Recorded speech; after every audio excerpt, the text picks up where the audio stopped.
and Ronaldo. I caught a bit of the previous talk, which was really powerful. And we're kind of at this panel, for those of you who are tuning in, our focus is going to be somewhat different from a straightforward response to what is happening right now. But there's elements in everything which we're going to talk about today that will make us think through the question of language, translation, violence, war, migration, exile, all the issues that are extremely salient right now. So the panel is called Unsettling Borders, Translations, Intimate Labor. And it starts with the question, what are the histories, constraints, and possibilities of language in relation to bodies, origins, land, colonialism, gender, war, displacement, desire, and migration? So we've brought together particular people. This was based on a project that Trace did over 2022, 2023 called Unsettling Translation, which kind of resulted in an anthology that we worked on called River in an Ocean, which the title is based on the cover itself, the cover art, which is by the late Pakistani artist, feminist activist, Lala Rook. And I think the title is suggestive of a kind of solidarity and a movement between self and other, which is something that translation also enacts. So we invite you to join us in considering translation as a form of ethical and political labor, one that requires attentive regard of an other and an unmaking of self. We also at Trace are currently focused on publishing translations of literature from the global South. This is something that in Canada in particular is under-resourced, and despite the so-called multiculturalism we speak so highly of, there's very little support for the work we do, and yet we feel it's essential if we are to understand the world that we live in. So just a little bit about Trace. We started in October 2019. That was when we launched our first book, which was about a project we did in collaboration with Dr. Shahrzad Mojab around political prisoners in Iran. And then we pulled back because, of course, the pandemic started. And during that time, I worked a lot on reconfiguring Trace, thinking it through, building it.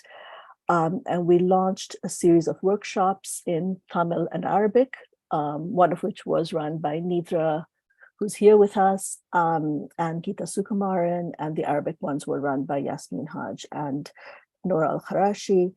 And they're very, very popular. They're also going to be resulting in small projects that we will be publishing next year. This particular book, River in an Ocean, was published in June, end of May, early June this year, and it was launched with a series of conversations that we also delivered online, which were globally attended. They were really, really popular. And as part of what we do at Trace is also to build communities around the books we create and to work very much in collaboration with our writers, our translators, and our audiences and readers. So just a little bit about this book. It covers the people who are in it, who are writing in it, come from different parts of East Africa, from Uganda, from Central Africa, Rwanda, from India, from Sri Lanka, and from Kashmir, and from Southeast Asia, Indonesia, and from Saudi Arabia, Palestine, in the Middle East as well. So it's a connectivity on the region that we used to call the Indian Ocean region. And one of the things we wanted to do was to connect these spaces, times, languages, and bodies to point us towards older histories of third world anti-colonialist and feminist resistance and creativity. And in thinking through the question of translation, the idea was to bring it forward as a small vessel, just a small offering of a book, to think through critical and creative questions, and to inspire perhaps new generations of decolonial, anti-racist, feminist, queer, and trans dissonance, refusal and rebellion for care and community. Remember, the book was also conceptualized and written and produced during the height of the pandemic. And so to help us think through these questions of the pandemic, environmental catastrophe, growing fascism, what we're living through right now, and conflicts large and small, alongside the uncountable dead, the disabled, and the orphaned.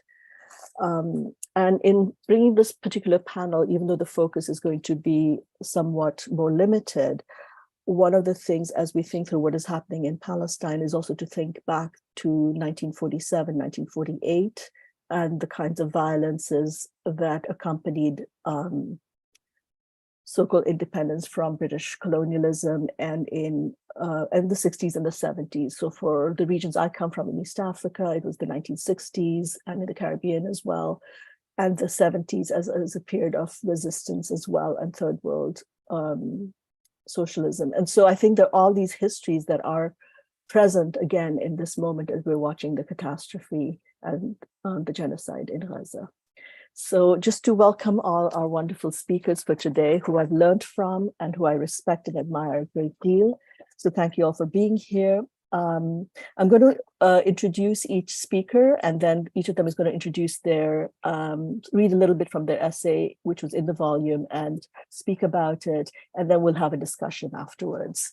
So our first speaker will be NEDRA Rodrigo. She's a translator, academic, and a curator of multi-art events. She's the founder of the Tamil Studies Symposium at York University and the bilingual event series, the TamFam Lit Jam. And if any of you have not yet attended a TamFam Lit Jam event, please do if you can. They're really wonderful. She's also on the board of the Tamil Community Center Project in Toronto. NEDRA has translated Tamilin's memoir, In the Shadow of the Sword, which is from Sage Yoda in India, and Devakantan's quintet of novels, Prison of Dreams, Volume 1 and 2, and she's working on 3 and 4 and 5, I think. For Mawenzi, her essays, art reviews, and translations of poetry have appeared in various magazines and journals, and in Human Rights and the Arts, essays on global Asia and out of Sri Lanka. That's a new anthology just coming out of Blood Axe Press in the UK. She'll be reading today a little bit from her essay in River and an Ocean called Crossing Terrains, Unsettling Thenai while Translating Tamil. Our next speaker for today will be Suneela Mubayi. She's a translator, independent scholar, and writer of Indian descent. She completed a PhD in Arabic literature from NYU with a thesis on vagabond poetics, with poets between classical and modern Arabic, and has taught Arabic language and literature in the US and UK. She's interested in gender and sexual liberation and the intersection between language, the body, and poetry.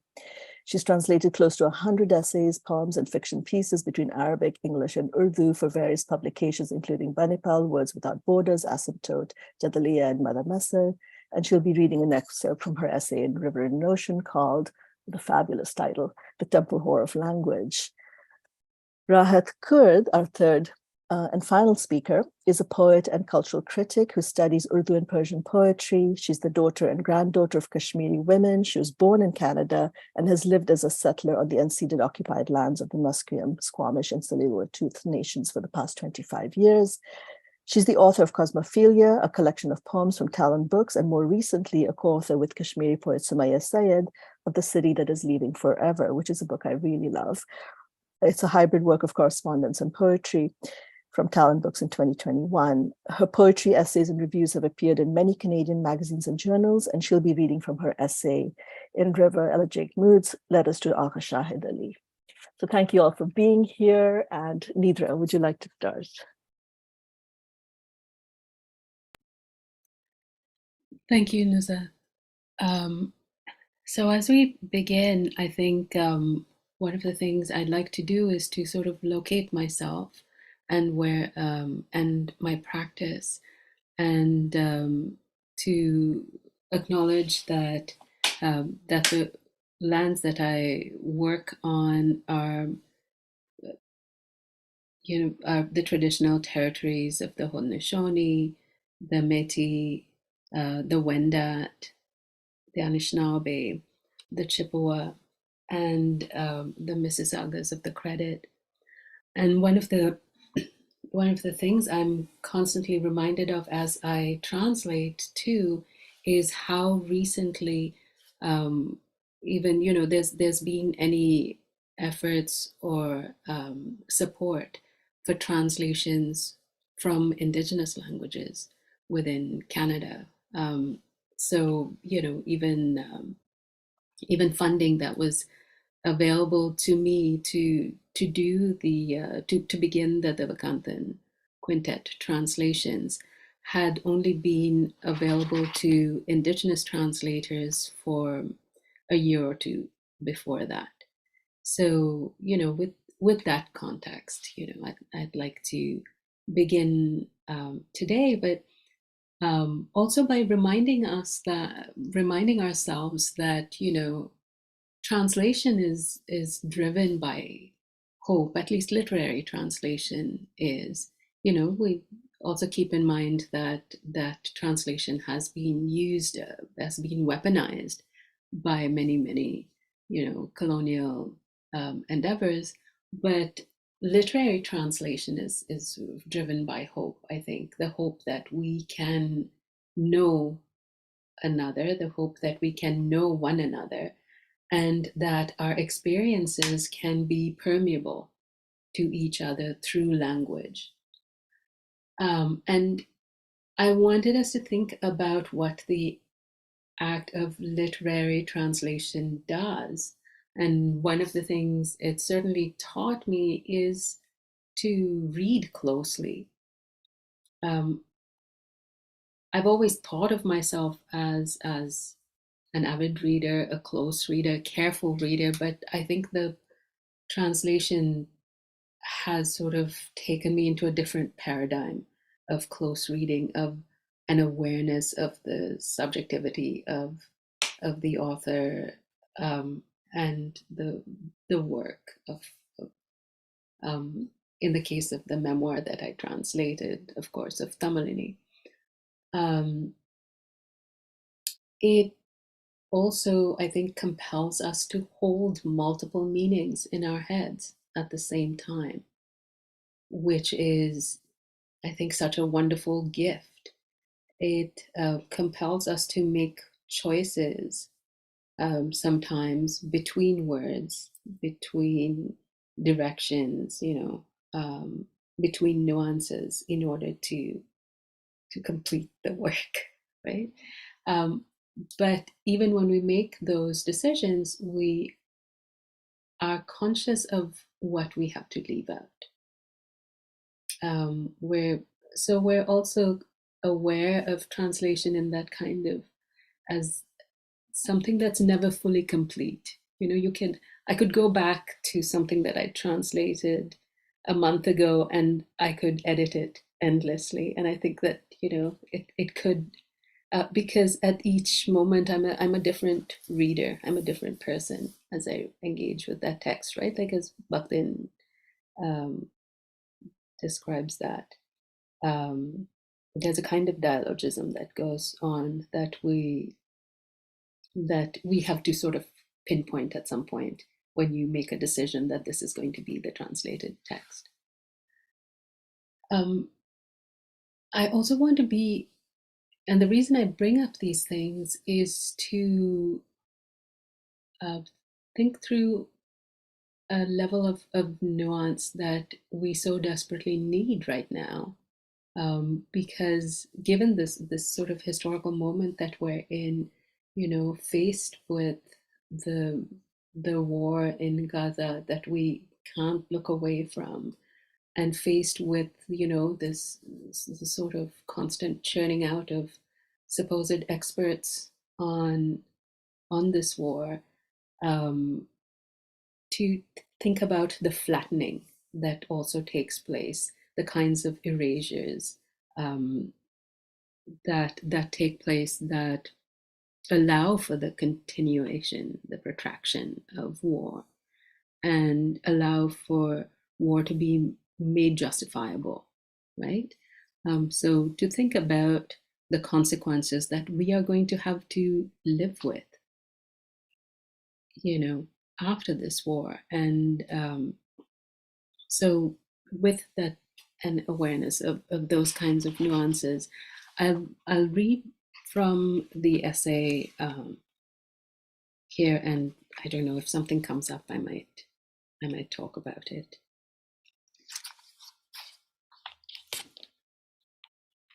As I began translating Orukurvalinnilalil, In the Shadow of a Sword, I came to understand the Tamil struggle in terms of a lived terrain.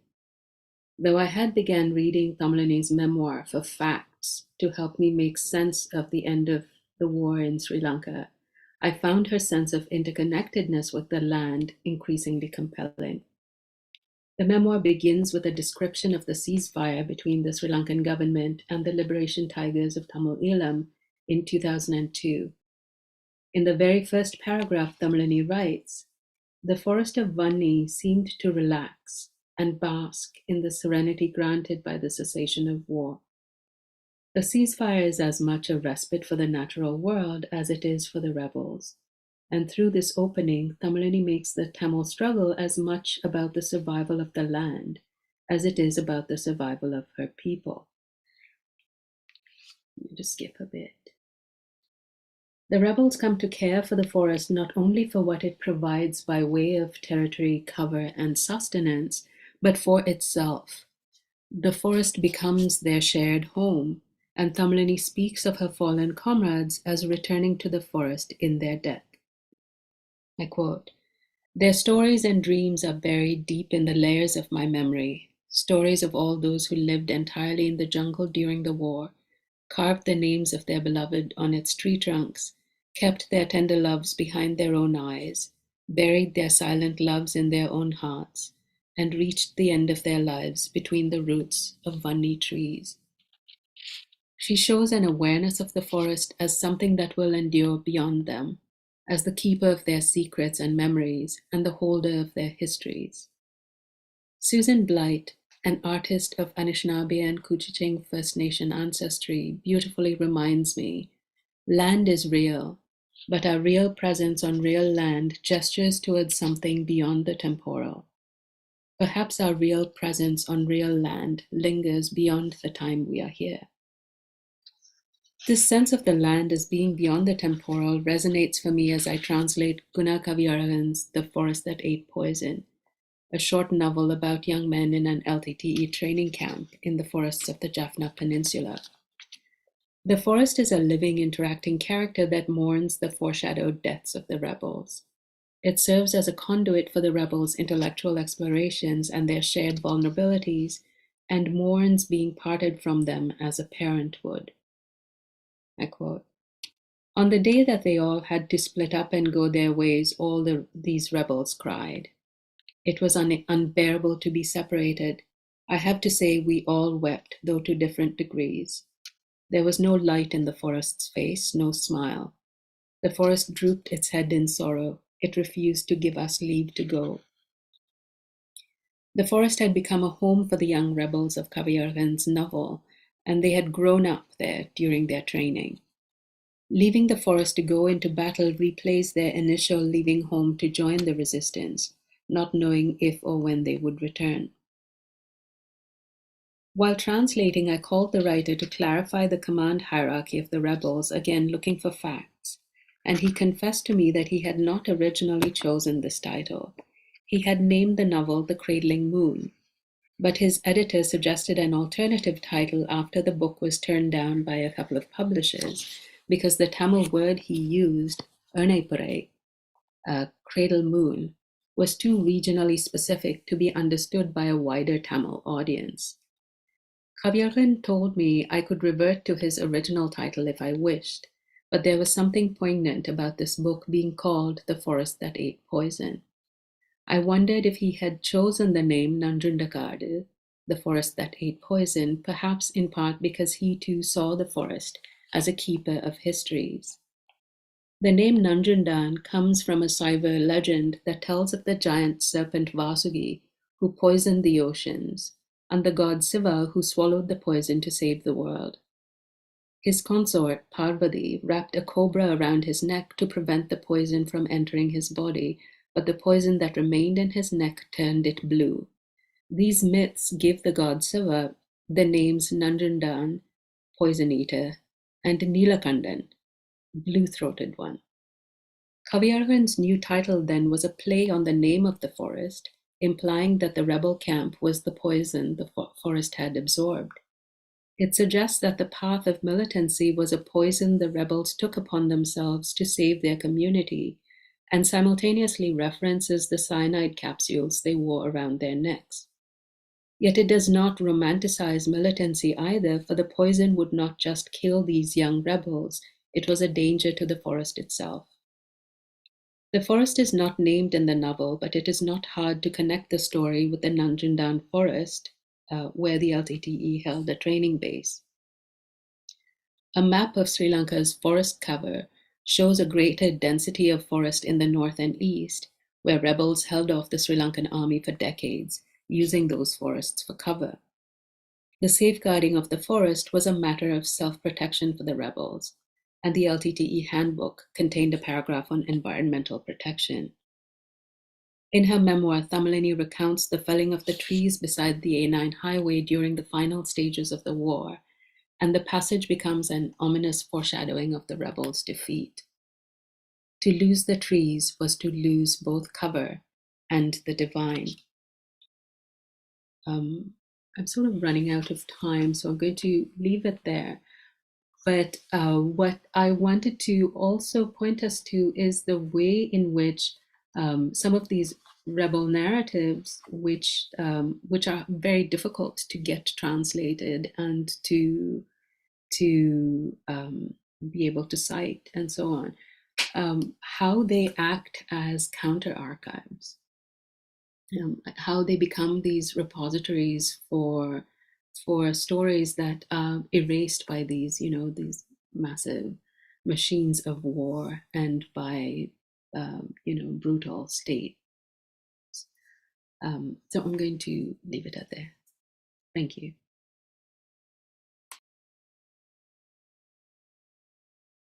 No, let's come back to that in our discussion as well.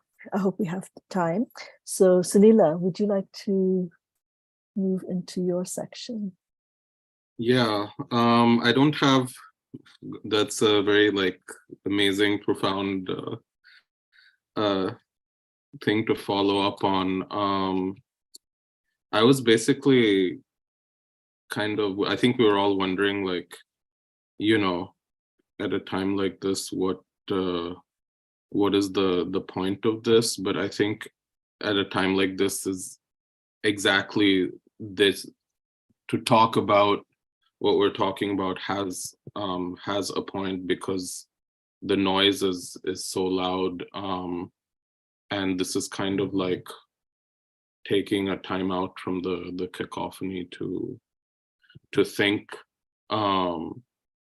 I especially thought about what you said about dissonance and refusal and rebellion, because I'm feeling like this sense of dissonance a lot, especially when it comes to thinking about solidarity, about how to speak about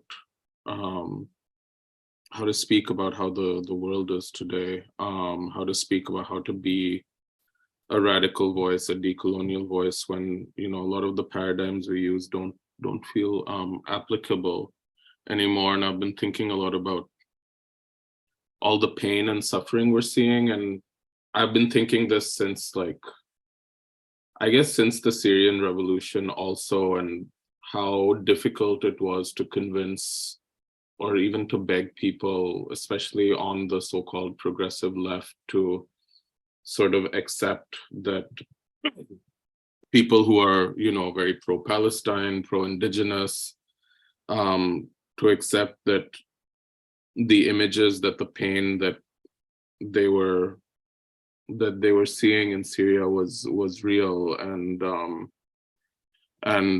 not made up, and could not be justified for some kind of greater good.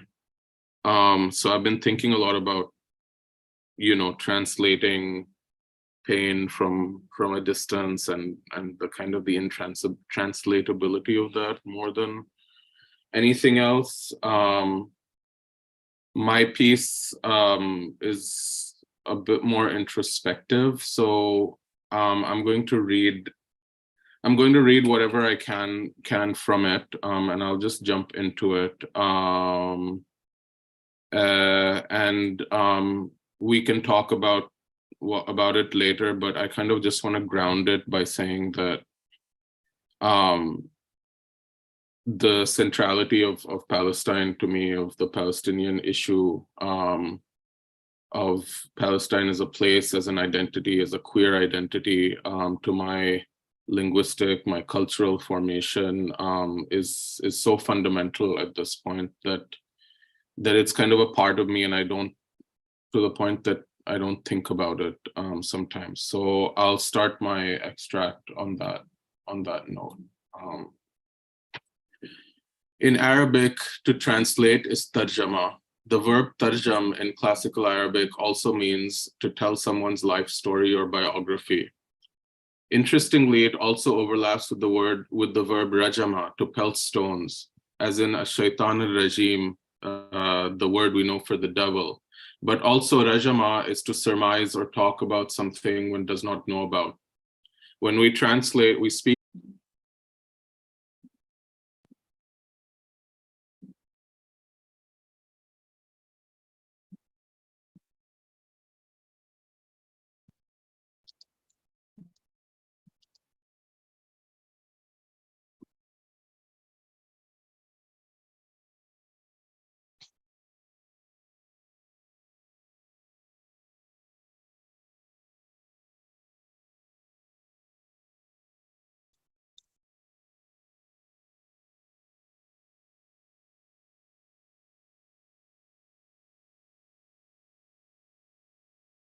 Yeah, it says it's being live streamed. Yeah, I got that. Okay. Okay, here's NUZHAT.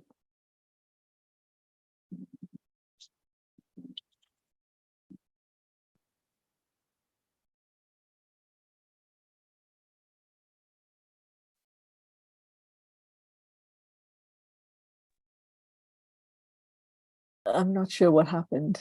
I think it would have been good for the person who's with the scholar strike. I think it would have been good to just like interject verbally, because not everyone is like able to look at the chat while they're giving their presentation. So just a verbal warning, I think would have just helped, because I wasn't sure. Yeah, my apologies. We are live right now, though. Yeah. Why don't you continue, Suneela? Should Yes, I start, take it from continue. the top, or? Yes, please. Okay. Okay, so I'll just read my extract, and then we can. In Arabic, to translate is tarjama. The verb tarjam in classical Arabic also means to give someone's life story. Interestingly, it overlaps with rajama, to pelt stones, which we know from ash-shaytan al-rajim, the devil. But rajama also is to surmise or talk about something that one doesn't know about. When we translate, we speak our own words to represent someone else's. We take the risk that we actually understand what they mean, and the good ones among us fake it till they make it. We're not reproducing a text as much as rewriting it by performing tarjama on it. Sometimes we have the good fortune to rewrite it while working with a living author who's willing to take questions. Most often we're working with the author's spirit hovering around us. Then there's the Arabic word nakala, to move or transport something. In Urdu, nakal is to imitate or copy, but it also has the sense of fake or counterfeit. In Arabic, nakal is to transport, or it is to transmit information you heard from someone else, hence the famous saying that laysa nakal al-kufr bi-kafir, the transmitter of kufr is not an apostate themselves. However, nakal is also used to mean translate, and the person doing it is the nakal, or the transporter, the medium of transport, the driver of the vehicle. Then there are other words in Arabic for moving, crossing, transferring, shifting. Abar, hawal. These days, the PC word for a trans person is an abir or abira, the one who crosses. And to express is tabir, to make something cross from inside yourself to the outside. I am neither fully white, nor am I fully brown. I am unsettled in my gender, neither man nor woman. I am an abira, a crosser, yet there's no destination I'm trying to reach. Then there's tahwil and tahawul, to transform. The other not so popular word now for a trans person is a mutahawil or mutahawila, one who transfers from one state of being, one hal, to another. In that sense, it is no coincidence that as someone in a state of constant transformation, I became a translator. Humphrey Davies, who I consider my sheikh of translation, said he agreed with the idea of translation as a mirror image, but pointed out that a mirror image is never identical, but subtly distorted. It is no coincidence, perhaps, that between my liminal gender and my liminal origins, I became a translator. To translate for me is to be experienced being an outsider, a trespasser, a poser, and to be able to revel in that condition, treading supposedly where I had no right to tread. I translate because I am not stably anchored, neither in my origins nor in my cultural affiliations. I'm used to belonging and non-belonging, and used to being out of place, perhaps not exactly in the same way Edward Said intended in the title of his memoir, but maybe more in the way the phrase sounds in the Arabic translation, kharij al-makan, literally outside of the place, for I've never felt I am where I should be. This has made me feel a sense of community with some other translators with origins in the global South who have chosen to work with languages other than those of the families they were born into. In Arabic, the words most often used for mixing are khalt and mazj. From the same root, khalata derives akhlat, humors in the antique physical sense, and from mazaj derives mizaj, your mood or disposition. A mixed race person, usually half white, the mulatto, is often the most mistrusted character in stories because they cross boundaries. If, according to Benjamin, translation is a mode, what in Arabic I would call a maqam, then being makhlut or mamzouj is also a kind of disposition or a way to be. Of course, I could write at length about how I was born into a colonial tongue and how my choice to translate from Arabic is a decolonizing one. However, my years spent learning and translating into or from Arabic have pushed me to look somewhere beyond the facile political positions that neatly divide the world into East-West, North-South, white, POC, and dispel the notion that Arabic is a minor, subaltern, or embargoed language, a Eurocentric idea in and of itself. While Arabic, along with other global South languages, may be embargoed to some extent within the Anglophone literary world, something which is thankfully changing now, Arabic, like Bengali, Persian, Urdu, and others, certainly doesn't see itself as particularly subaltern. In the MENA region, for native speakers of Kurdish, Nubian, Amazigh, Assyrian, Arabic is experienced as a hegemonic, even a colonial language. Ask the Kurds of Syria, who are obligated by the regime to give their kids Arabic names. Even for native speakers of Arabic, the cultural gatekeepers call the vernacular al-Ammiya, or the language of the commoners. The opposite of al-Ammiya should be al-Khassa, the language of the elite. Instead, written or classical Arabic, the version that is used in writing is called al-Fusha, the eloquent one. I've learned that Anglo-American hegemony cannot be the only locus of our resistance. We must counter all chauvinisms, including the non-Western ones within their own context, including Arab nationalist chauvinism. One of the great things for me about reading and writing classical Arabic is that Fusha can level the playing field so that a native speaker does not have any real advantage over a non-native speaker. It is no one's mother tongue. It is no coincidence that some of the greatest grammarians of Arabic were Ajam or non-Arabs, literally those who speak Ajami, or what is incomprehensible. Abu Nuwas, one of the major innovators, you could call him a modernist, an innovator in classical Arabic poetry, was of Persian descent, as before him was Ibn al-Muqaffa, who translated from Middle Persian the animal fables known as the Panchatantra in India. which in Arabic were called Kalila wa Dimna. I believe his introduction to the tales should be taught in most translation studies classes as one of the first great translators' notes in literary history. I and those close to me often wonder why I went into something that would put me in a language whose strict gendering extends even to verbs in the second person. I often like to talk about how I believe the brown people of Afro-Asia from North Africa to the border with China are part of one composite culture. Whether my path as a mixed origin, gender non-conforming translator, wherever it may take me, it is here in a state of incoherence, to borrow the term from Al-Ghazali and Ibn Rushd, where I blissfully reside with all of my languages and all of my genders, inherited or acquired. Thank you. Thank you, Suneela. It's always wonderful to read that and to hear you read that as well. And there's a lot I think we can come back to in our discussion afterwards. Our next speaker will be Rahat. Thank you, Rahat. Thank you, everyone. If I can just include a plug for people who have not bought the book. I just want to honor the fact that NEDRA talked about the work that she does at where there's a carrying and awareness of what is left out.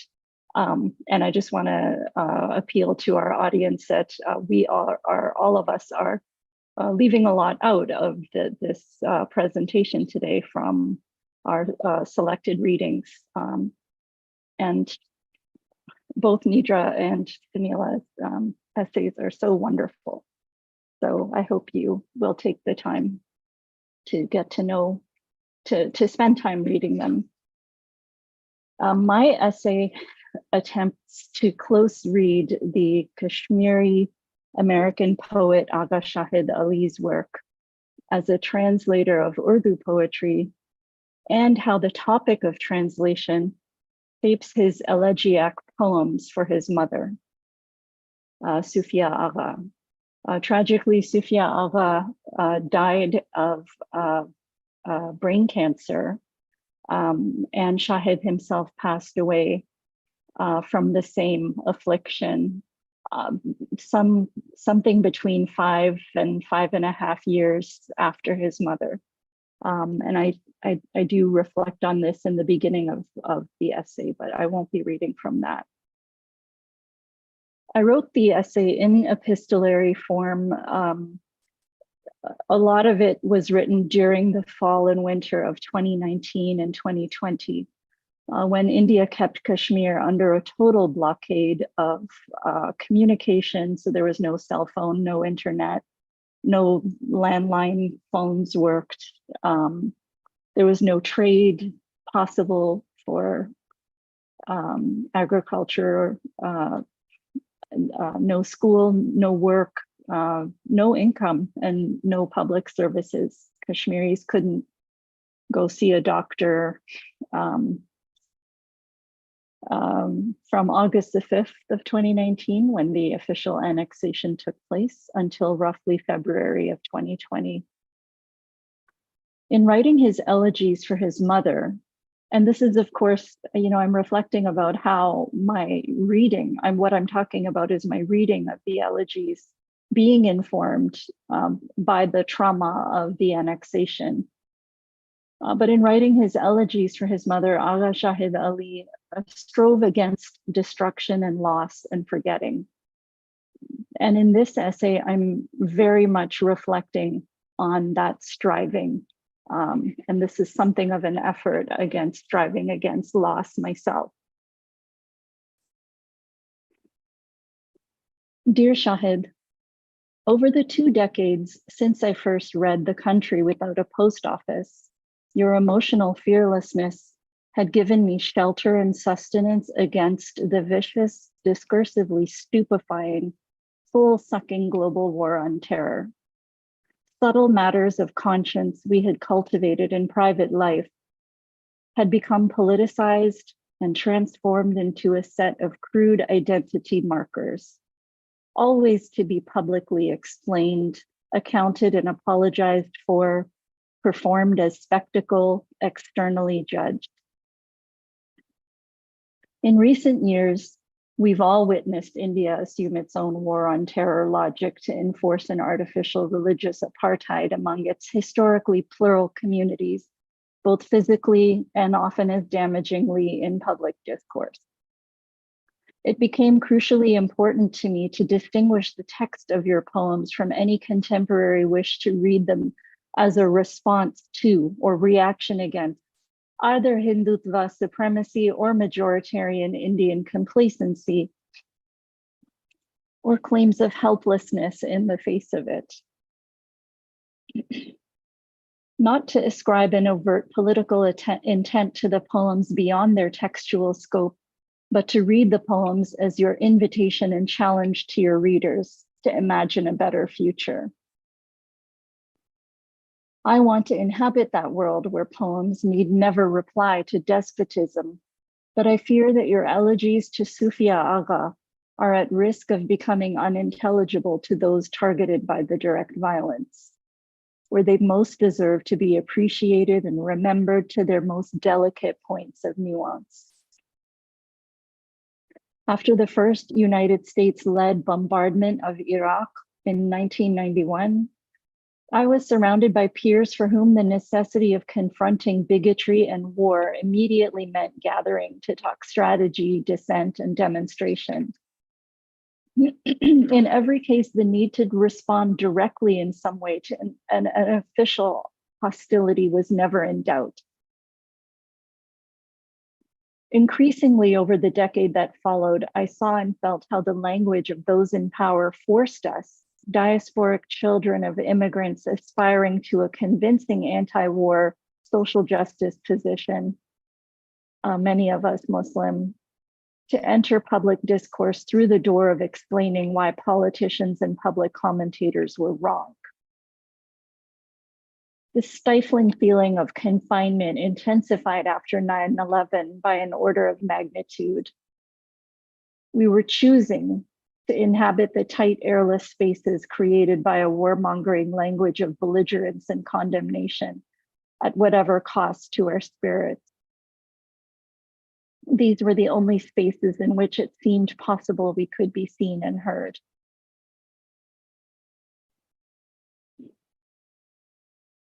At first, the study of Urdu poetry opened the door to a secret, impossible yearning of mine to escape from English altogether.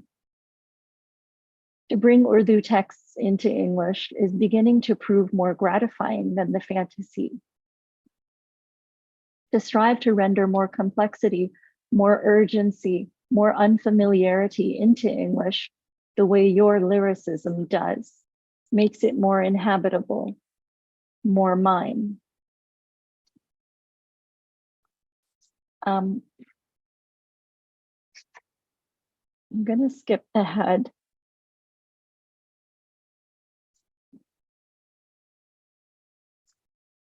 I want to close my reading with the section at the end of my essay where which allows us to spend a bit of time with the poetry of Mahmoud Darwish. Dear Shahid, I was not a passerby in the words of singers. I was the words of the singers, the reconciliation of Athens and Persia, an East embracing a West, embarked on one essence. Embrace me that I may be born again from Damascene swords hanging in shops. Nothing remains of me but my old shield and my horse's gilded saddle.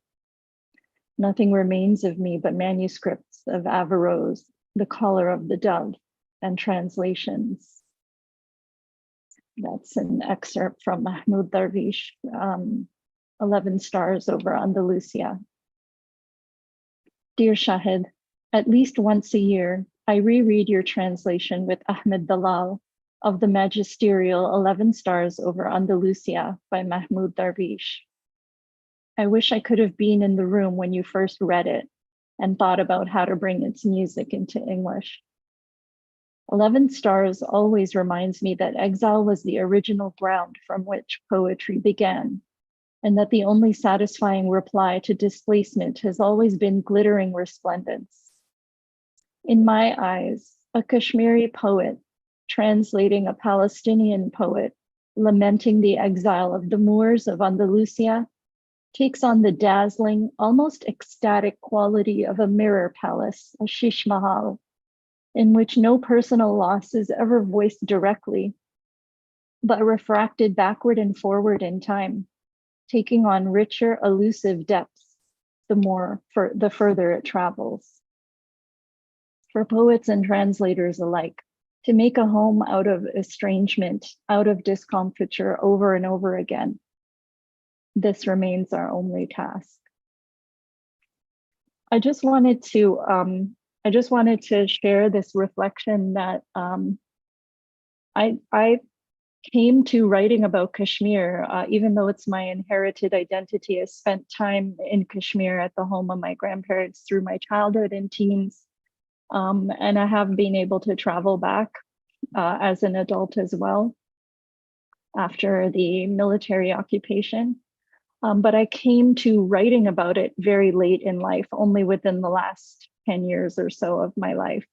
And that I actually spent my teens and 20s and early 30s. One of the activities that I used that was a kind of an education for me was in Palestine solidarity activist work.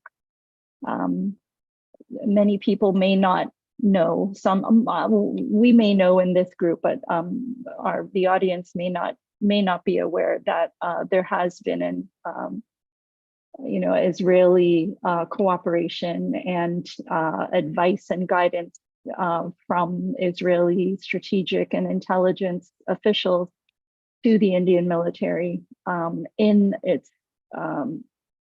the evolution of the occupation, and this is a linkage that is also one that I think we also want to talk about these linkages. So there's our work as literary artists, but then there are these hegemonic linkages as well. I'll just end my comments there. Thank you all. Thank you so much, Rahat.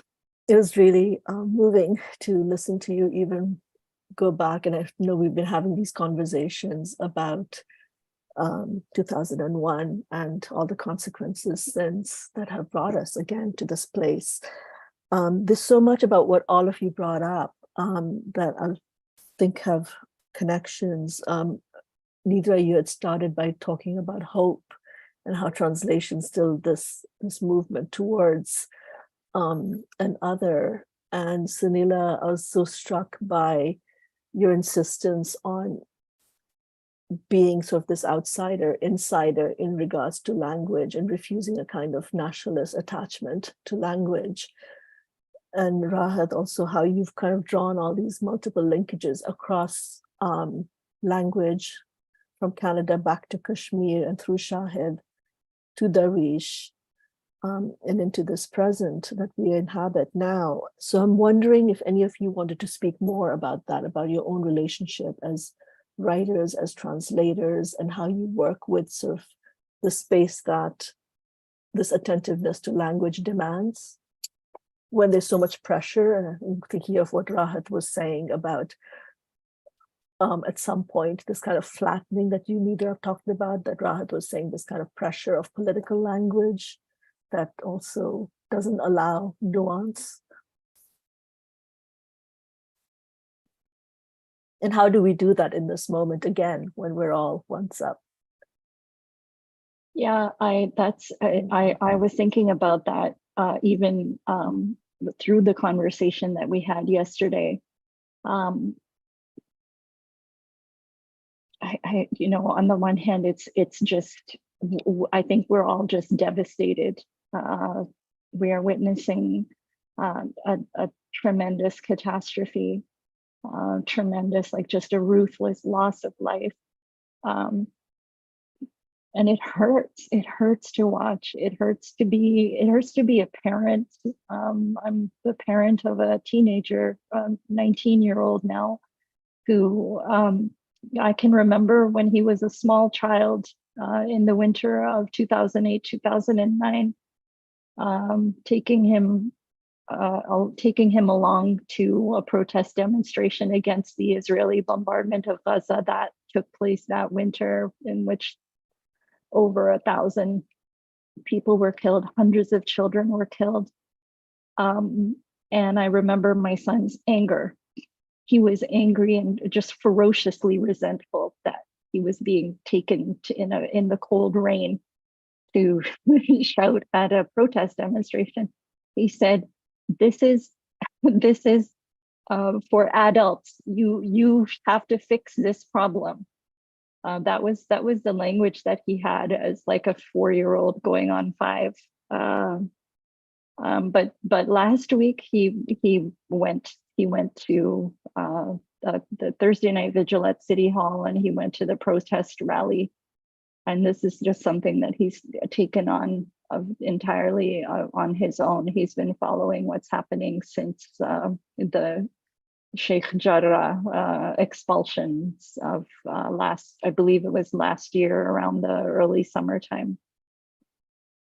And so, I think this right now and this here in our conversation today, we are wanting to bear witness in collectivity, in community with each other, which is because I know for me,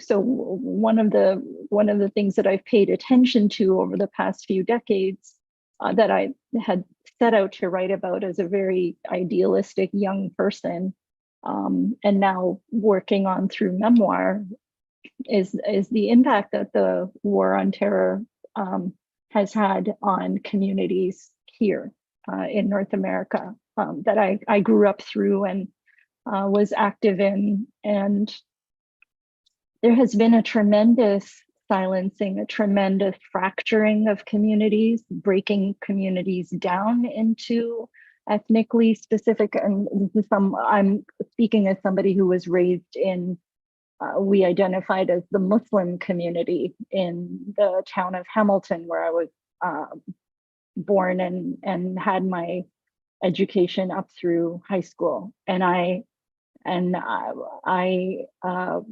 was taught about certain ideals that transcended national identity, that transcended race, that had to do with being a Muslim. And so those ideals, I've just been conscious of the abandonment of those ideals. And part of the success of the war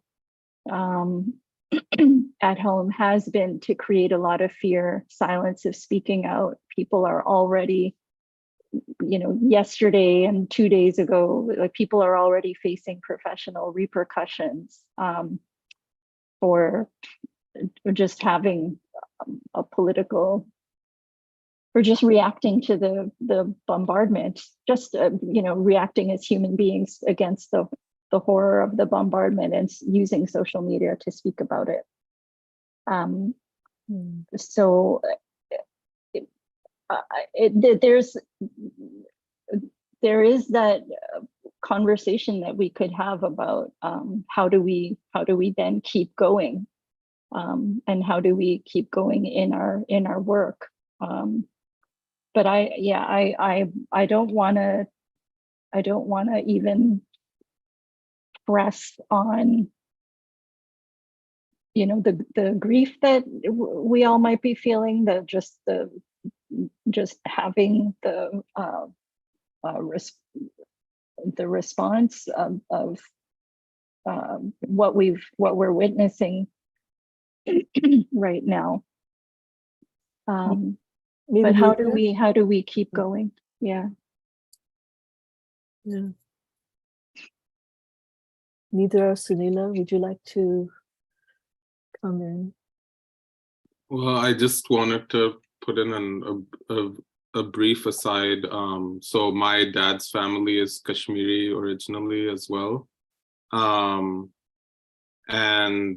they're Kashmiri Pandits. And this February, for the very first time, I visited Kashmir myself with my dad. And, you know, I didn't have any sort of very lofty goals with this visit. It was just kind of, I had never been, and it finally, I got the opportunity, and something very bizarre happened there, which, you know, made me like reflect. And this was after having written what I read, which was that for the first time ever in my life, it was the first time for me to be somewhere where random people who I interacted would be like, "Oh, you're from here originally, aren't you?" And that's never, especially as a mixed, you know, person, that's never happened to me before. So I feel like there's a, I don't know, part 1.5 or something of this essay coming at some point. Oh, that's and that happened, including in that. our ancestral, which is what is supposed to be my family's ancestral village. We're not 100% sure that we're from there, but yeah, it was telling and touching, but kind of in a kind of weird, like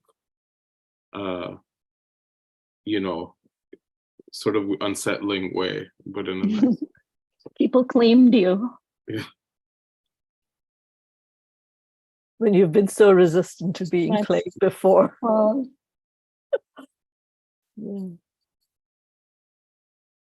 Nedra? Yes. I was also thinking about, I think I also wanted to touch on the idea of some of the texts that we translate being repositories, right? And I don't know whether to call those archives or counter archives, because I don't necessarily always want to position them in relation to the oppressive you know, regime or the oppressive government or whatever it is either. You know, there's a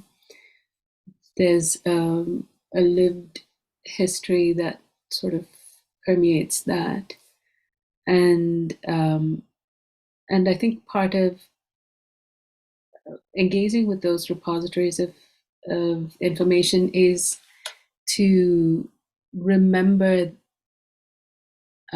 what's lost in the flattening.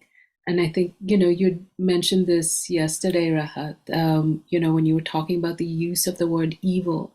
Yeah. And, you know, how the word evil, you know, it becomes a tool to sort of just justify violence. And it also becomes a tool to erase like very real, very, you know, material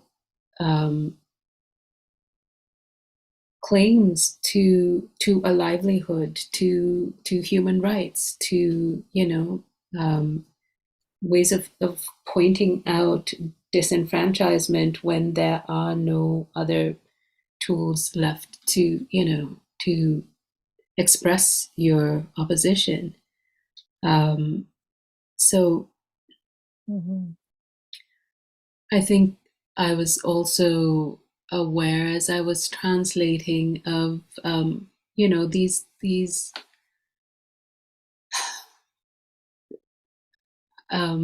maps of weaponry that were coming up, right? You know, this sort of military industry that sort of proliferates the world, and that that suppresses dissent in so many different parts of the world, and, you know, but that can also then sort of claim this moral authority at the same time. It's very, very frightening. I'm seeing a lot of people in the present, sort of even in talking about the war,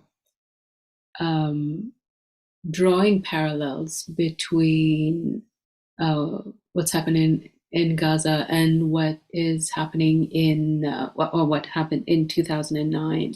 You know, so many of the same kinds of techniques of war in Sri Lanka that are being happened in Sri Lanka in 2009. The same kinds of techniques being deployed, but I'm also seeing a range of people of different ethnicities and nationalities and whatever backgrounds, drawing on their own trauma that are seeing parallels. So it's really terrifying that it's so common, right? Yes. And I see that with, you know, an anxiety around that sense of how common it's become, but also a kind of anxiety around displacing what's happening to Palestinians, to Palestinian civilians, how that can sometimes be displaced by people sort of now recounting their own traumas too, right? And you know, on the one hand, I want to say, okay, let's not make this about you now, but at the same time, it is, right? It is about them. So you know, there are just so many layers to violence that need to be unpacked, I think, in this moment. I just wanted to respond because two of the things, and then please the rest of you come in. Neither when like the people wanting to map their own traumas, and I feel maybe there is that common history which was the roots of our countries and their violences in that moment of colonialism, and then the struggle against colonialism and independence. And so much, when I think of Rwanda, when I think of Sri Lanka, Kashmir, it all goes back again to that moment, and Palestine as well. So maybe there is that thread that could connect us without displacing each other's traumas. And yet how quickly, I'm just thinking of Rwanda right now, and how quickly it then becomes an instrument of, once again, empire, right? With right now the refugees being, or the migrants being sent there. So that was one thought that came to mind. And the other one, which both Rahat brought up and you brought up, of the violence of arms. And I was thinking of how more and more right now it's become very apparent with what happened with Adenia Shibli in Frankfurt at the Frankfurt Book Fair, and what's happening in other places, is how deeply imbricated I'm realizing post-World War II. I mean, I studied comparative literature, and these departments were made through the Marshall Plan and, you know, all of that in the United States. So even the study of literature, when I think of this, of the Cold War and the kind of funding of magazines that ended up becoming instruments of soft power in Africa, like Transition. So there's so much of what we see as literary culture that has, right from that time, been part of these mechanizations. And when I think of like the prize right now, the big prize we have in Canada, the Giller, it's funded by Scotiabank, which also apparently is connected to elite weaponry that is being used. And so these maps and these trajectories of weapons are not so separate from the space of literature as well. And it's quite frightening. I mean, I think there is this kind of surfacing of everything, these kind of very old maps, and the construction of university departments and magazines, etc. So these are just sort of surfacing in my mind right now when I think about this. Suneela, did you have any thoughts? And then I'm thinking, actually, just another Adania was when I decided I wanted to do translation towards sort of while I was finishing my undergrad and becoming proficient in Arabic. So I started translation relatively sort of early. Adania was the first person I ever translated for my graduation project.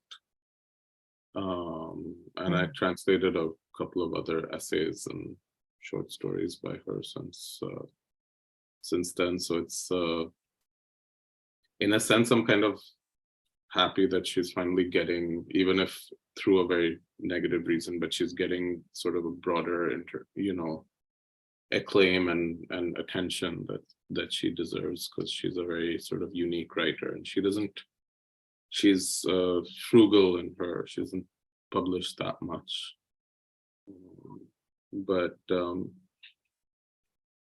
yeah, I can't hear the discussion. Someone flag in the chat so I can. Okay. Yeah. He's not able to hear the discussion. Okay. Okay. I'll let him know when we're done. Okay. We have a bit of time. Yeah, I don't have sort of so much to say, but I actually read your a translation of yours recently. About Aniyaz. Yeah. Oh, thanks. I came across it and I bookmarked it. Which one? I can't remember. It was a strange short story. Yeah. I was looking around for how can one buy a copy of her work, and I came across something. Yeah. I don't have that much. I'm just when it comes to like violence and war and language and armed struggle, I was saying this yesterday also in our meeting. I'm speaking from someone who's like quite deeply involved in the Palestinian issue. I now have a partner who has family, who's half Palestinian and has family in Gaza, and I just sort of, it's very difficult to sort of think or question the usefulness of armed struggle, especially at times like this, especially when you're faced with sort of occupying powers and state powers who will inflict 500 times the damage upon as whatever damage you can inflict, even though I really hate the language of sides at all. And there becomes this kind of, every time a quote unquote war starts, I don't even know whether to call this a war or not, because kind of the war on Palestinians never really ended. It just gets more intense and gets less intense. But there becomes this kind of, polar thing of where, rather than having to sort of in the mainstream media or to, people outside your circle, you have to kind of push back against the whataboutism and the tendency to want you to apologize for. But in this context, often when you sort of say, well, let's try to think about, maybe this whole language of, armed struggle from the 60s and 70s doesn't really work anymore, and you get kind of, accused of like being a traitor and, being a liberal and a sellout, and it's almost kind of like a mirror of, I remember during the early days of the Iraq war, where all these people would be like, you can be against the war, but you better support our troops. And that I feel like is kind of, I think it's a human tendency that sort of recreates itself, even on, amongst like the quote unquote right side. And I have a very close friend, which I was telling people yesterday, who's a Palestinian from inside 48, so she has Israeli citizenship. And she was telling me that people sitting on, sort of were advocating for Palestinians who are outside of Palestine, keep giving themselves the illusion that that they can that they understand what it's like to be within the borders of Palestine, but they really don't, and they don't want to listen or acknowledge that, and that we need like a whole new language to speak about this reality. And this is not someone who's a pro-Israeli or a pro-Zionist person speaking. So yeah, I think it's just these are kind of the musings and wonderings that are going on in my head as I keep following the news, and hoping that there will be a ceasefire so that we can think a little louder again about the language that we have to talk about colonialism and violence and erasure and so on. Sorry for. Thank you. I've been thinking about this in terms of being a publisher as well, that the space of trace, the space of literary work has to be a space where discomfort, where uncomfortable conversations can also take place, right? Yeah, I appreciate what you point to, Suneela, like both in your essay, which I think brings out so much of the nuances of language, but also what you point out with the limits of language. I think, in translating Thamulini's memoir, like there are descriptions of the last days of the war in there that are so brutal, where even, I thought you, because, at that time, I think we were also constantly being flooded with footage, and, people would indiscriminately send you like these videos and things of violence being, from the war, in order to sort of mobilize people to protest. And, we had these massive protests in Toronto too, the Tamil protests of 2009. But, reading her memoir and trying to translate it, just this sense of human beings faced with tanks, these massive weapons that are aimed at them, and there's this sense of like not being able to escape, it's that it's only a matter of time. Like this, it haunted me, for it leaves you with nightmares and a sense of like such utter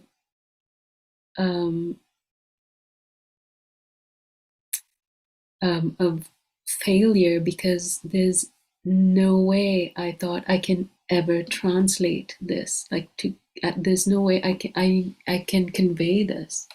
I don't know that anybody reading, reading this memoir in English or could genuinely understand what that feels like.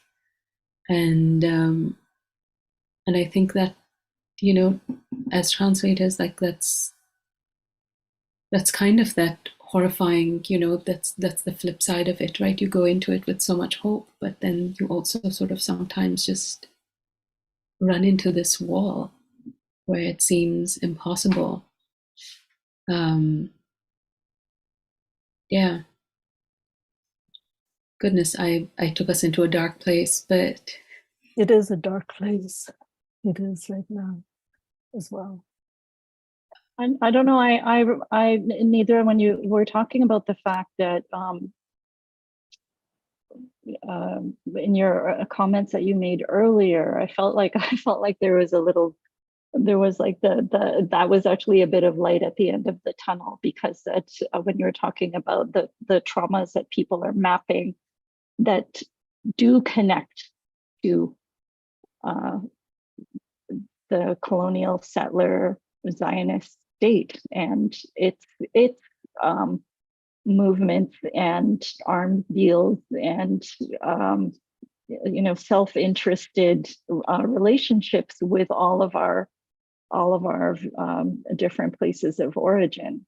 That to me, just at least it opened up a little bit of like a feeling of like, okay, then maybe there's no wrong way to move through this current crisis that we feel ourselves to be in, because I think we know what we value. We know the value of the language that artists, that dissidents, documenters of the depredations of war. We know the value of those records. And you talked about this. You had this wonderful phrase yesterday about translation being wildly optimistic, and you echoed that ethos in your remarks today. And I hold on to that. I think that is what I personally, I think I'm going to hold on to in the days and weeks ahead. As much as I'm afraid of the kind of conflagrations of, conflict erupting into our own spaces. One of my academic friends just shared a letter that had been put out by her department at the university, and it was a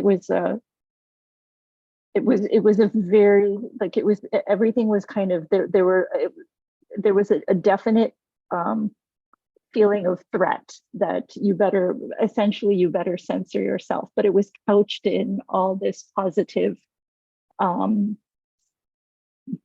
almost jargon about we want everyone to feel safe, and we want to encourage diversity of views, but it was just very dispiriting, and it was reminding me again of the post 9/11 period, but in using more polite language, I suppose, than 20 years ago. So I think this yeah.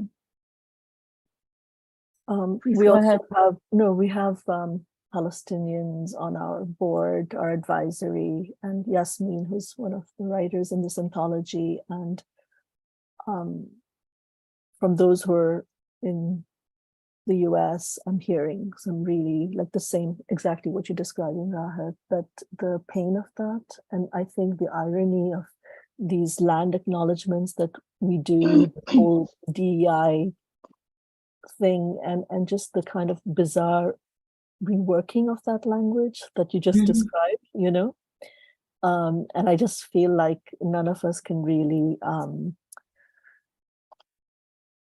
participate in it in a way, in this kind of self-congratulatory way in which land acknowledgements get done right now in Canada, while Canada is supporting and not, sending arms. So it's a very, very strange time. And I think, how do we do this work? I think Trace itself as a very new press is going to be challenged, and it's going to be a challenging time for us. But also what I'm seeing is a tremendous amount of interest and support in the kind of very clear positions that we're taking. Because I think that does speak to a kind of truth and the kind of sensitive, nuanced space of conversation that all of you do, that I'm so grateful for.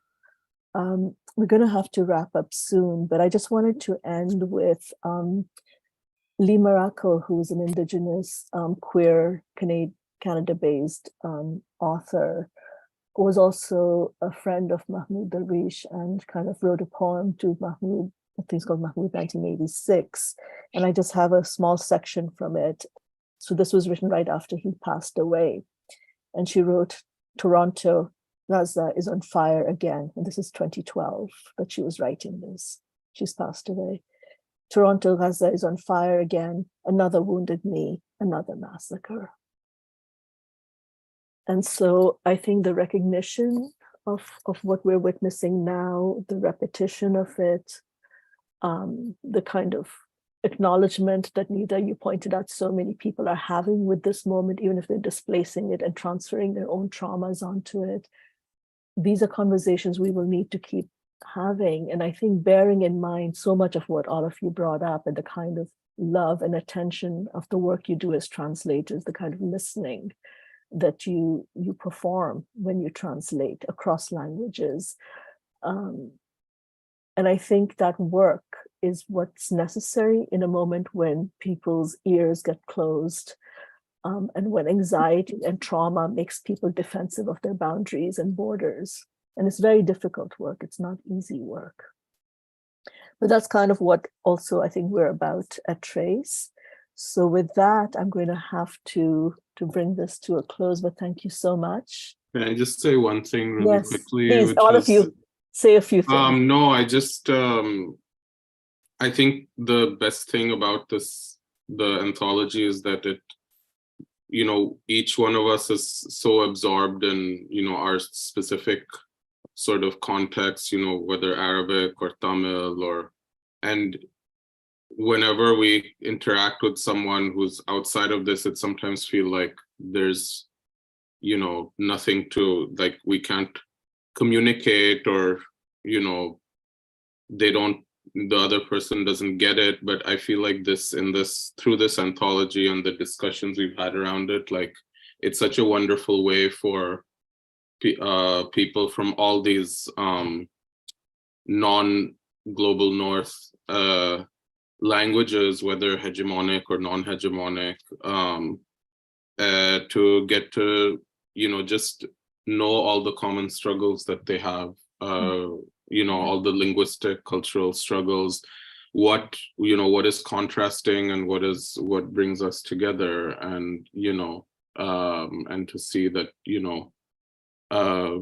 we can actually talk to each other. Because I think one of the things that, Eurocentrism kind of does is that, you can only, you can't, and I think the unfortunate sort of byproduct of this in some like identitarian thinking is that, white people, quote unquote, white people can pick and choose any culture they want to engage with, whereas non-white people can only like really understand their own native culture or whatever. But I think the kind of conversations that we have through this anthology kind of counters that. So. Thank you. And there were, I think, Nidra and I, in our conversation with you from yesterday, we keep on referring to the secret conversation we had yesterday. So all of you audiences, you don't know, there's another conversation. But Nidra had also shown us images of posters from Sri Lanka and translations that were done of Mahmoud Darwish's work. I have a sign somewhere in Kiswahili for Palestine that's kind of I picked up when I went back home. So these struggles have crossed borders and these knowledges. And I think one of the things of being in diaspora, of being in a place in North America, or however we've all connected, is that we're able to meet in these strange places and reconnect and have these other conversations. And Françoise Vergès in her foreword to this book also talked about how for her escaping French and French colonization into English was also an entry towards the world of Black liberation movements of Angela Davis, and how that English is a liberated English. It's not the English of the colonizer, right? And I think even as we translate into English, we can choose other Englishes and other audiences towards which we write and translate towards. And for me, a trace is very much like if we're working towards our other Englishes, our other audiences, we're also taking English away from its, ensconcement in. We're transforming English. Yeah. Yeah. So shall we end with that? Yes. Thank you all so much. So much gratitude, much love. And we shall meet again and continue these conversations. And for the audience, please go out to your local independent bookstore, not the evil ones, and get the book, because it's available across North America at any independent bookstore and the evil ones as well. You're with us or against us?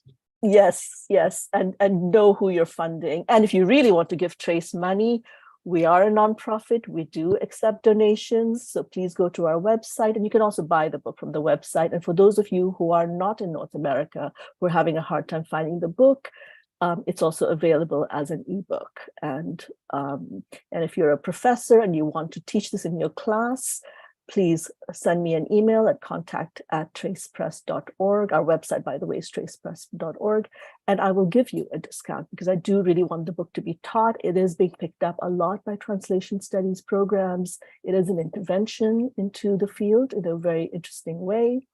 And I'm really happy that so many people are so interested in the book and so excited about it. So that's been really wonderful. So thank you all, and we shall meet again. Bye. Thank you, everyone. Bye. Thank you. Bye, everyone. Bye. Twitter handle these people. You know what? I passed it on to. It's Okay. already. Don't Yeah. worry. So sorry. No, it's okay. It's not a thing at all. Don't worry. It's all Yeah, good. I'm still trying to figure out how. So they've been disconnected, and they're trying to reconnect. And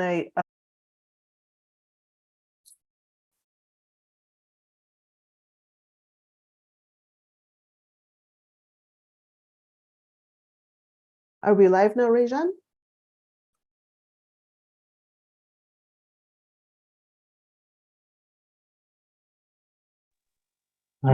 We're not live yet, but we are ready. Going live now. 3, 2. We're live. Hi, everyone, and welcome to our session for the Scholar Strike Canada Digital Teach-ins on militarized cities, sites of resistance, and counter-knowledges. I've been really looking forward to this conversation.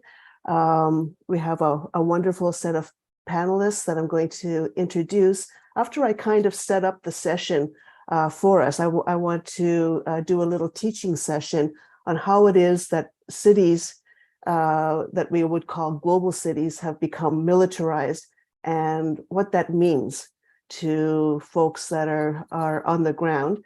And then I'll introduce you to everyone on the panel.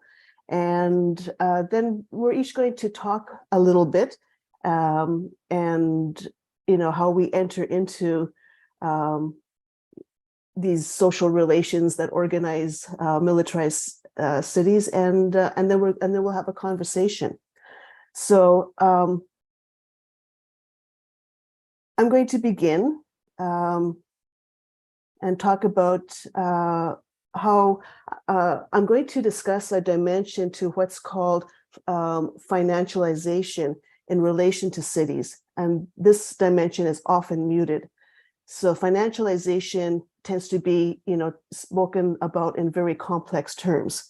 And it refers to how the world's economy has come to be dominated by circuits of finance, including credit markets, debt economy, financial institutions of all kinds, including banks, credit unions, insurance companies, as well as a proliferation of unregulated financial markets involving credit default swaps and financial product securitization. And universities have created an enormous space to innovating the complex processes by which the world has come to be governed by a finance oligarchy. And universities produce innovations required to manage the financialized world and the next generation of finance technologists. And they set up courses on fintech, blockchain, cyber and bitcoins, predictive finance algorithms, artificial intelligence, and also global MBAs in police leadership and biosurveillance. However, universities give little space to the most important conversation of all, and that is how financialization is fundamentally yoked to militarization and racial imperialism and state violence. So often when we talk about militarization, we're talking about the nation state. The financialization of the world's economy has produced nation states as militarized and arranged in hierarchies of imperialist and subordinate nations to extract from subordinate economies. But today we're going to talk about the militarization of cities, which often is not as much discussed.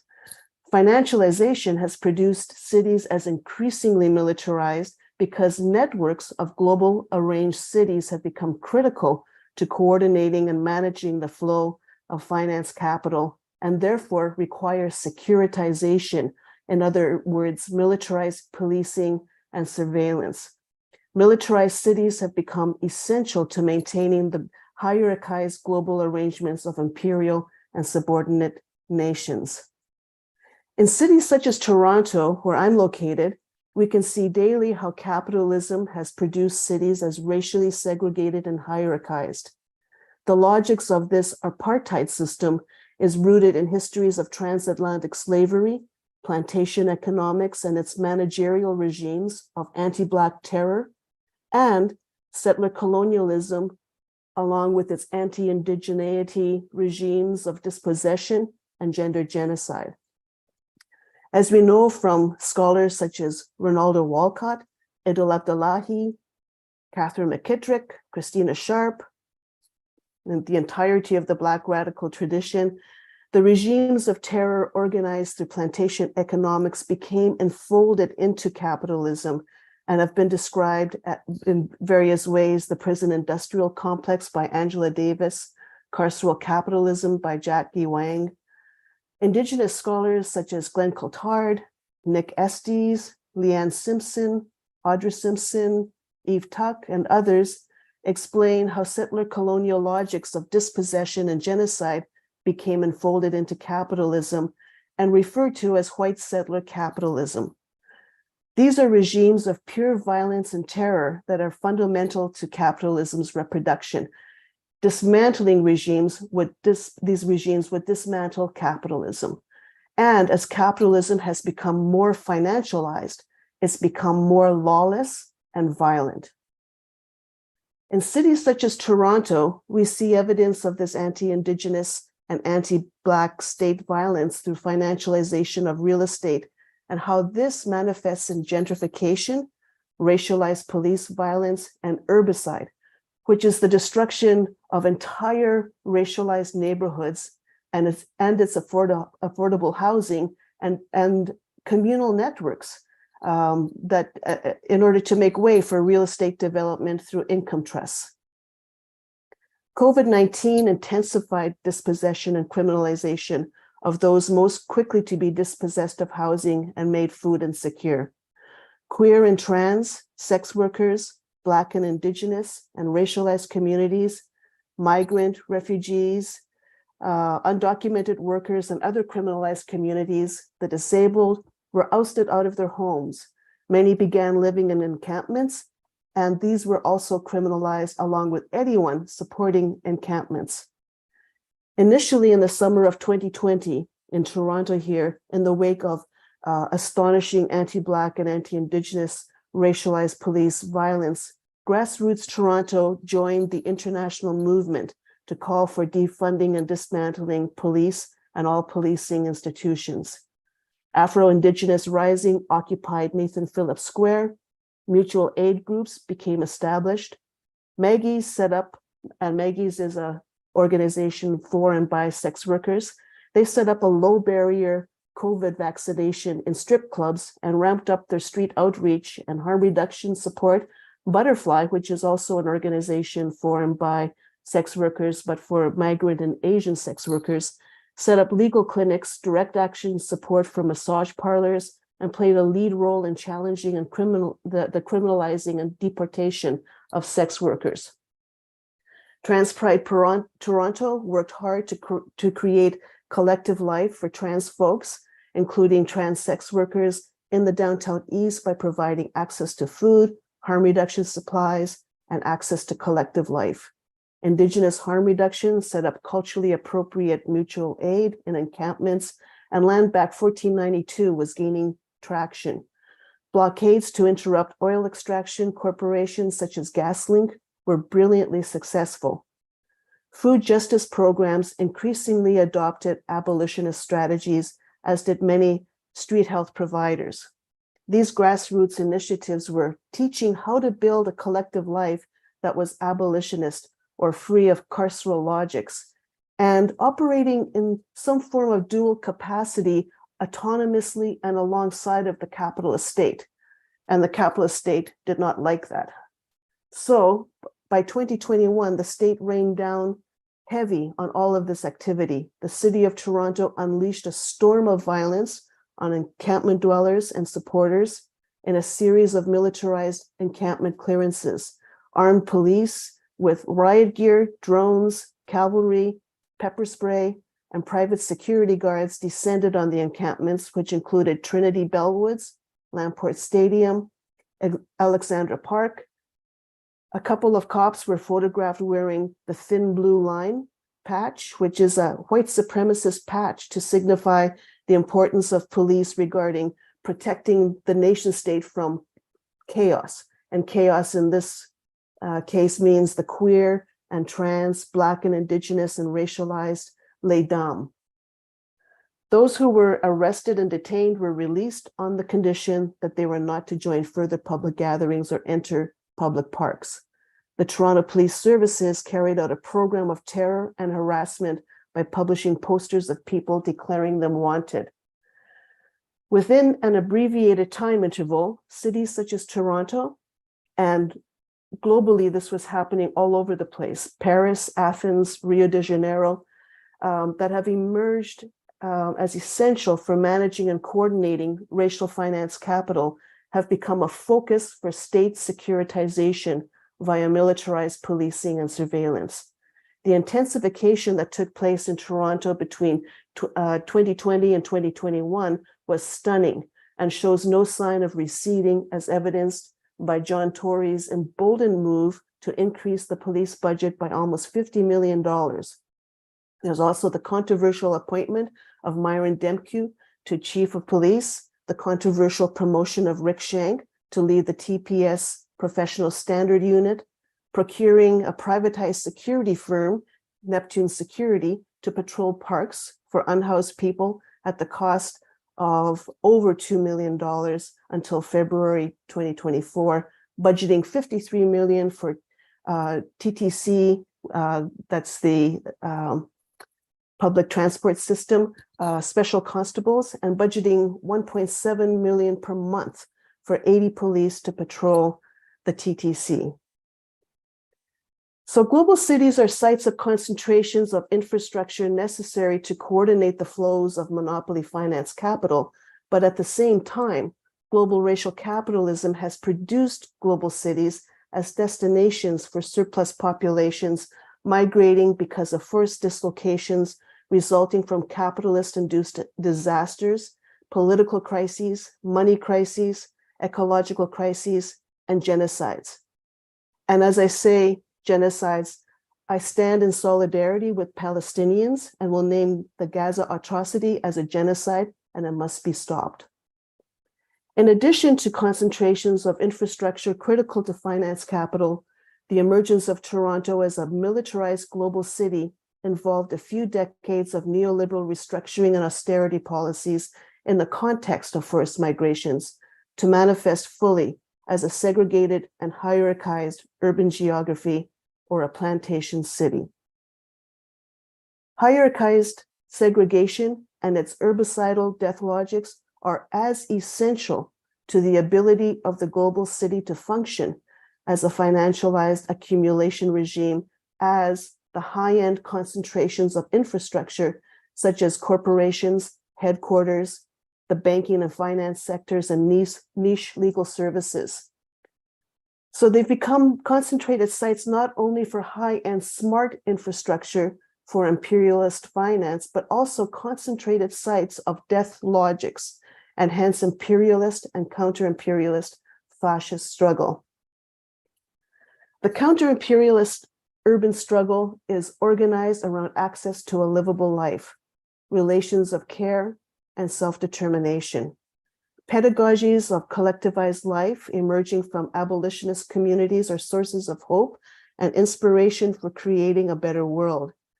These emerge from indigenous land-backed communities, autonomous zones, and their constellations of co-resistance, to borrow from Leanne Simpson, from queer and trans Black communities and their collective life and modalities of self-determination through an ethic of care, from encampment communities and their mutual aid networks. And now in Toronto, we have the beginnings of the Toronto Homeless Union.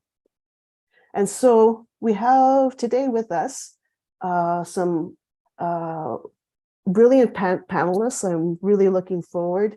And we'll have everyone speak in the order that I introduce you. Al, who goes by they, them, is queer, mad, trans, and a former encampment resident. They were recently rehoused in TCHC, that's the Toronto Community Housing, after living in Allen Gardens for several months. And Al can further introduce themselves when they talk. We have Jennifer Jewell, who's a former encampment resident who can speak to issues of disability and access. And we have Idil Abdullahi, who's an assistant professor in the School of Disability Studies at Toronto Metropolitan University and author of several books, including Black Women Under State, Surveillance, Poverty, and the Violence of Social Assistance. And we also have Chris Taylor, who has served as an Indigenous culture-based educator for the last decade, focused primarily on addressing issues of violence against Indigenous women, girls, trans, and two-spirit people. And he'll also, everyone will further introduce themselves as they have discussions with us. So, Al, why don't I turn the floor over to you? All right, this is an introduction kind of thing, or like? Yeah, just to enter into the conversation of, the theme militarized cities, how you have experienced some of this. Yeah, for sure. So, I mean, I think it's important to kind of start with, given as this is a scholar strike, to start with how I ended up becoming homeless most recently, which was directly due to me being voluntarily incarcerated in a psychiatric facility by a U of T psychiatrist. I was a part of academia. I graduated high school a year early. I got into U of T. My first year at U of T, I got, I think, straight A's. And then, I'm mad, I'm neurodivergent, and that became such an obstacle for me that my grades just tanked and accessibility services were completely inaccessible and unhelpful and insufficient. So I ended up dropping out and, going into encampment support. And, I guess made the mistake of being honest with my U of T psychiatrist about my essentially chronic suicidal ideation. And she formed me, and the police came into my house and took me to CAMH, and I stayed there for 2 weeks. And so that's, like in terms of the scholar strike, I feel like it's important to note that it's not just that academia isn't doing enough. like the academic structures that we have right now are actively a part of the problem and are actively also militarized and are, you know, like these institutions that are touted as the best in the world are a lot of times the most inaccessible, the most, you know, they're the best in the world because they're so exclusive, and that really just means they're the most ableist and the most impossible to get through if you're neurodivergent or any kind of, you know, marginalized. So yeah, then, you know, I got involved in encampment support. I ended up losing housing as a direct result of being formed.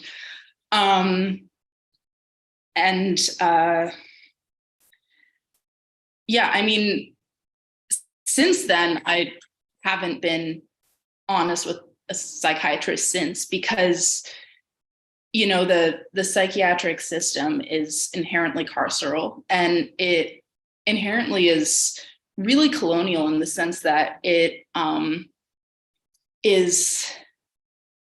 operates under this paternalistic idea that mad people cannot make decisions for themselves, and they cannot be trusted to make their own decisions and to make decisions in their self-interest. And if we're a little bit too out of the line, or, you know, out of line or out of the ordinary, then we deserve incarceration. We deserve the, you know, to be stripped of bodily autonomy. And it's been my community time and again that has helped me when I've had a crisis. And I felt more support in a tent in Allen Gardens than I did when I was at U of T, supposedly the best university in Canada. You know, like, because in encampments, it's constantly surveilled, you know, like it feels like you're in prison, essentially. Like, there's literally guards patrolling all the time. There's cops coming through all the time. You know, I've had cops, you know, throw me into city trucks while I was trying to, you know, defend one of my neighbor's tents. I've had cops look me directly in the eyes and tell me, I don't believe housing is a human right.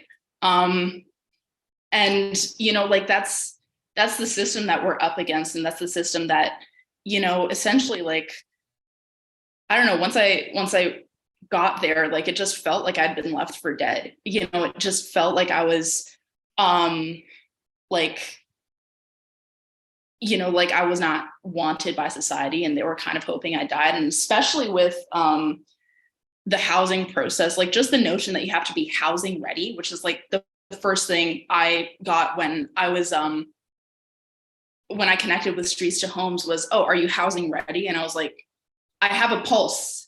Yes. That was not the right answer. I needed my ID. I needed my, you know, taxes. Most of the housed people I know have not completed their taxes, you know, and, you know, it's just every hoop that I had to jump through. I almost got denied RG, like, to be put on the RGI list because of a $20 e-transfer I received in June, $20. And the city took issue with it and was like, well, this must be supplemental income. Are you sure you need RGI housing? Which honestly, I feel like speaks to how the system really doesn't want any kind of, you know, self-sufficiency or community outside of the system, which is, you know, designed to be individualistic. Because how are you supposed to engage in mutual aid, or how are you supposed to, you know, help one another out when you know, can't even receive $20 without, you know, your meager $343 a month being taken, you know, by OW because of that, like, $20. I mean, it's just, I've never, you know, it's just been made so clear to me that if I did not have community outside of these, like, militarized systems that actively want me dead, I would not be here. And it's without these communities, there would not be a space for me to exist.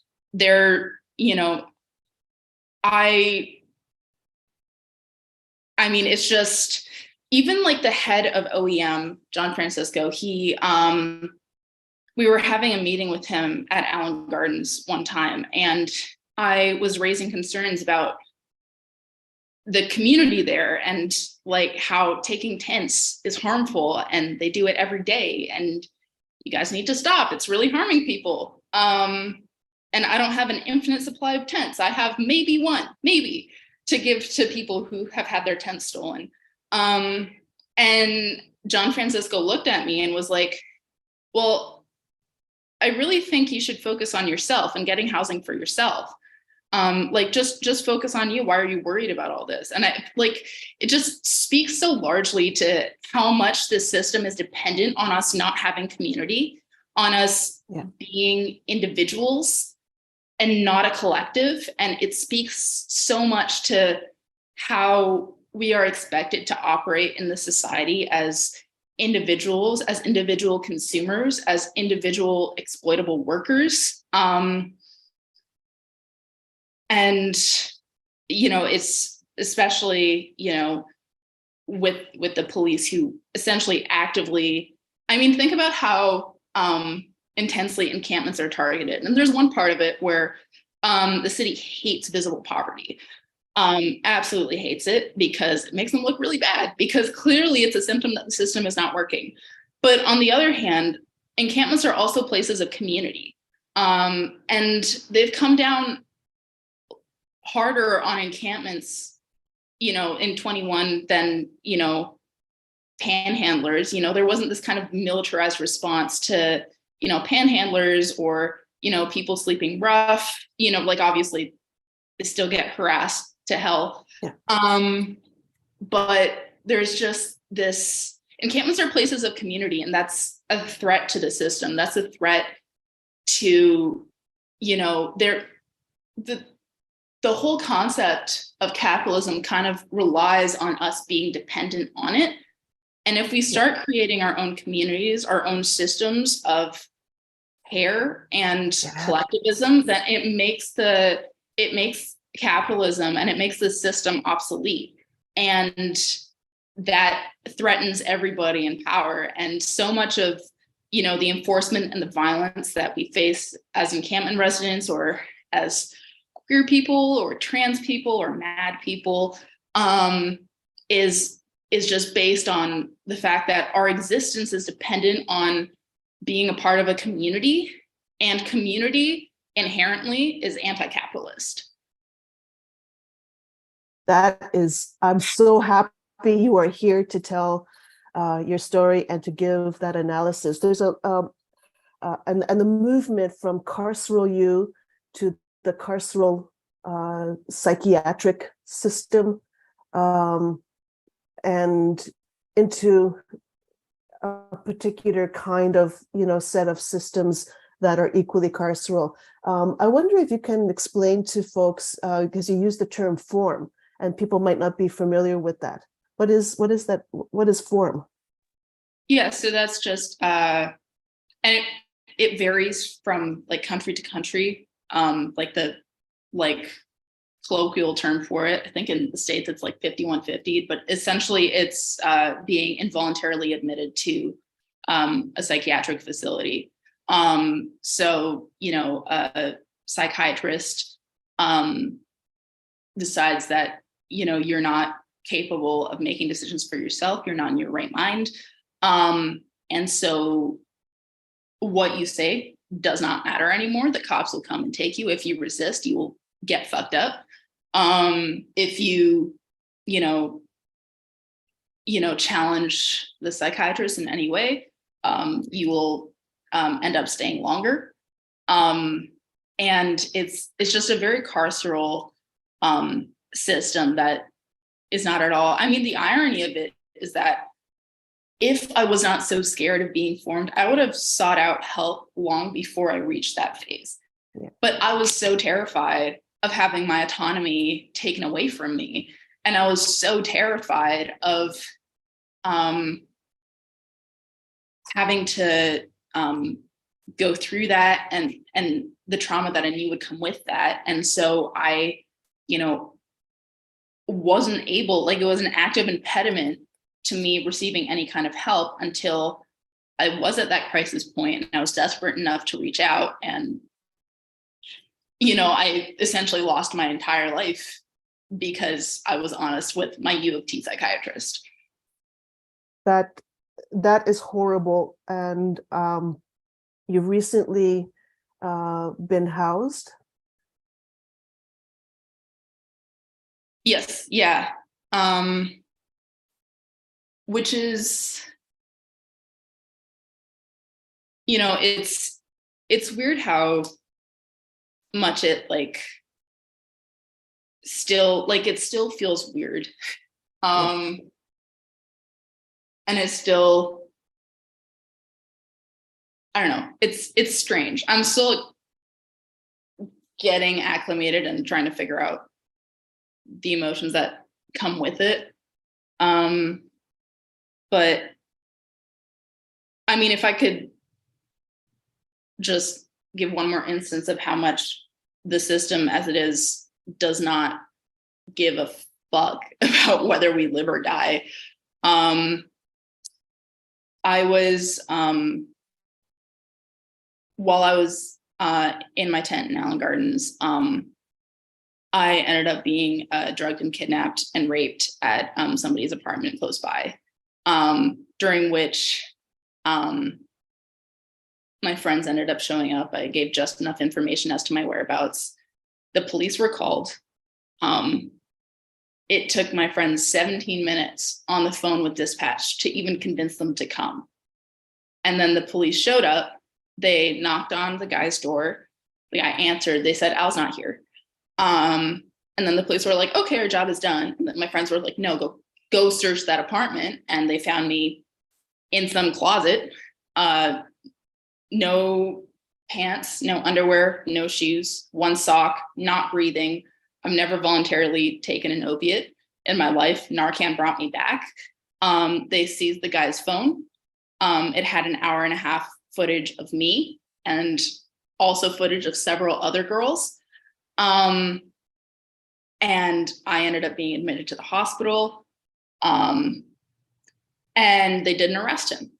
And they said it was on me to press charges.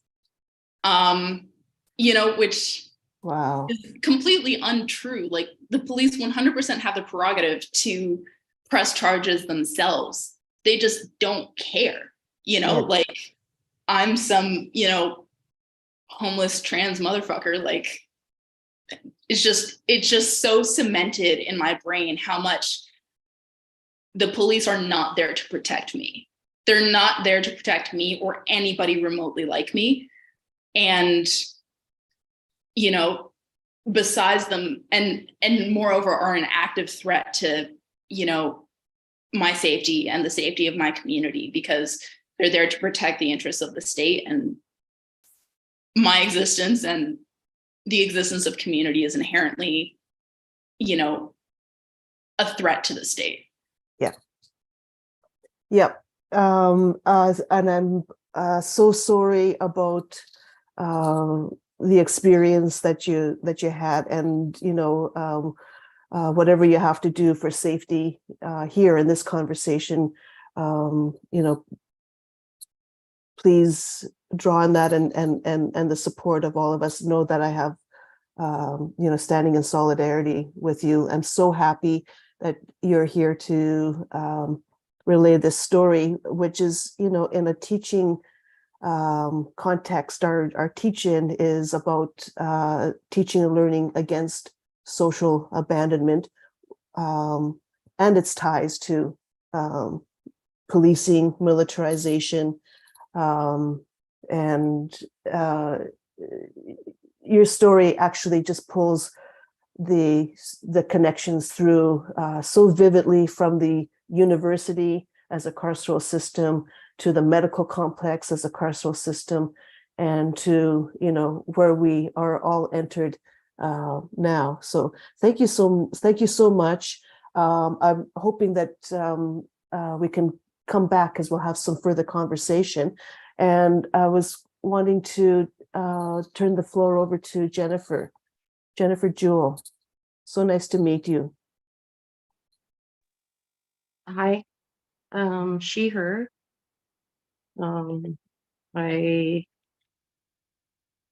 Sorry. Alcine derailed me, and something like that is supposed to derail us. Yeah. That man is still walking around, still doing what he did to them. And this was not what I planned to say, but when we couldn't get in the building that night and we phoned the police, like Al said, like there were 4 of us, it was 3 in the morning, it was pouring rain, and the cops refused to come. Al called, he was on a call and told them they were trapped, they were not allowed, they were blocking them from leaving the apartment, and they're being sexually assaulted. 17 minutes of the cops refusing to come, and then like Al said, they went up there, and then they tried to leave. And this is just indicative of the sort of state violence that is enacted on like so many communities, particularly the trans community. And you know, people who are Black or Indigenous, and you know, so I'm disabled. I'm physically disabled and have 30 years. I became disabled when I was 23 years old. I was bedridden for a couple of years, housebound for 3. And for the years that I was bedridden and unable to do something as simple as feed myself, the provincial disability denied me. They said that they denied me. It was a battle I almost didn't survive, and I survived through that. I spent 30 years living in non-accessible housing that did not support me having a chair or even the space to use a walker inside. So for the most part, I just couldn't leave my apartment. And then I lost housing at the start of the pandemic, like a lot of other people, specifically because of the enforced and legislated poverty that many of us live in. While I was homeless, I lived in a park. This was in 2020, so the experiences and the things that the city are doing now, we did not have to experience in 2020, and I don't know how I would have survived that. Al and I are part of a small group that support people in a local park where the city of Toronto goes in Monday to Friday every single day. They've been doing it for well over a year to take and destroy tents. They do it in the middle of winter. They've done it on the same night when unhoused people are frozen to death in other locations. They will take people's sleeping bags, their winter clothing, their medications. They will wait until people are hospitalized or trying to go to work or at meal programs. And it's every single day. And many of those people are disabled. When COVID happened, a lot of things were shut down, including community centers and libraries. And all of the pre-existing community supports, as well as the new ones that popped up at the beginning and throughout the pandemic for unhoused people. The libraries and the community centers were wheelchair accessible. Almost none of the other ones were, because they don't have government funding. It's run by people who are doing unwaged labor. And when I was living in the park, I could not access any of the resources that were available to other people. And that, again, is a very intentional choice. When I was in the park, I thrived in the park because I had people that would go to the places I couldn't get to every day, who would bring me food from the meal programs, who, would take my laundry, who would go out to the store to buy our supplies. And like the kindness and love and support I found while living in the park is the only thing that sustained me to survive the 2 years I spent in a hotel shelter being denied accessibility accommodations every single day. I'm going to share some of my own experiences, and please extrapolate this to the very, very large number of disabled people living in poverty and across the unhoused community. Keeping in mind that I am speaking from a place of privilege, I am cis, and I am a white settler on colonized lands. When I was in a hotel shelter, anytime that I was unable to walk and meet them at the front door for meals, they would refuse my meal, in spite of the fact that they would come let themselves into my room and be standing within view of the bed. They would feed me food that I was allergic to in containers I said I wasn't. I was denied access to a wheelchair ramp to gain entry into the building by their medical staff, and was also denied by their medical staff to be moved to a lower floor. And when they first put me in there, they put me on the 15th floor. And on the second day, I booked an appointment because I had very specific concerns about what would happen to me in a medical emergency or fire, because I'm not able to go downstairs. And they refused. And then they left me behind in a fire, and I almost died. They still didn't moved me to a lower floor. After that happened, they didn't come and talk to me until after I started doing media. And I was there for 2 years fighting for myself and others there, particularly the many, many disabled people in there. There's so many people in there living with cancer who do not have access to any of the mobility devices they need. I had to fight to get my wheelchair. And we still do outreach there. And every week, disabled residents, someone who can make it to us or who can give messages to people to bring down to us, talk about the things that they still don't have access to, like meals or medical support. People who do not have the mobility to even get down the block are having their medications delivered, which is being denied at the door by staff. When I was there, I had lawyers involved, I had my doctor involved, and it didn't make a difference. And all of these things are very intentional. Like Al says, you know, we form our own communities. And I would not have survived. Like, it's a testament to the power of community that I'm still here surviving something I do not want to survive again, because I had housing for 30 years. I had not been homeless since I was a child. And I waited 20 years for accessible housing, and they placed me somewhere where everything is at standing height, where I just found out 12 months of being here, they do not have a fire safety plan for me, that they're not going to create a fire safety plan until they talk to an occupational therapist, because my being in a wheelchair and not being able to go downstairs is not enough. They deny access to my medical care, to my PSWs, if I'm not physically able to go down the stairs. And this holds for everyone in the building. In the building I live in, it's for gender oppressed people. It's an RGI, and so many people here are disabled and seniors. And the policies they have in place are so ableist. And I made arrangements to get around those policies before I even moved in, and I'm still fighting them. I'm still fighting them. And what you were saying about the thin blue line badge at the cops were wearing at the evictions, and I was at the Lamport one. My friend came to visit me the other day and noticed that one of the security guards was wearing a thin blue badge line. We were allowed to do that in a building with a very high percentage of Black and Indigenous people. And everything, you're talking about financialization, all of the choices being made. So for this building, it's a WYCA building. It's RGI. Everyone who lives here is poor. I believe that everyone who lives here has lived experience being housed. There are families, there are people that are younger, there are people my age. And they made the decision that the buzzer system, to have a buzzer in your apartment, you have to have a phone. Many people here don't have a phone. The people contacting them who are still in house don't have a phone. So they can't call out in an emergency. They can't have people coming into the building. And they've made so many decisions here. I found out that when the city bought this building, it used to be TCHC, and they leased it to the Y and renovated the building extensively from the bottom up. They took rooms and had to put in brand new, like, whole new kitchens and bathrooms from scratch.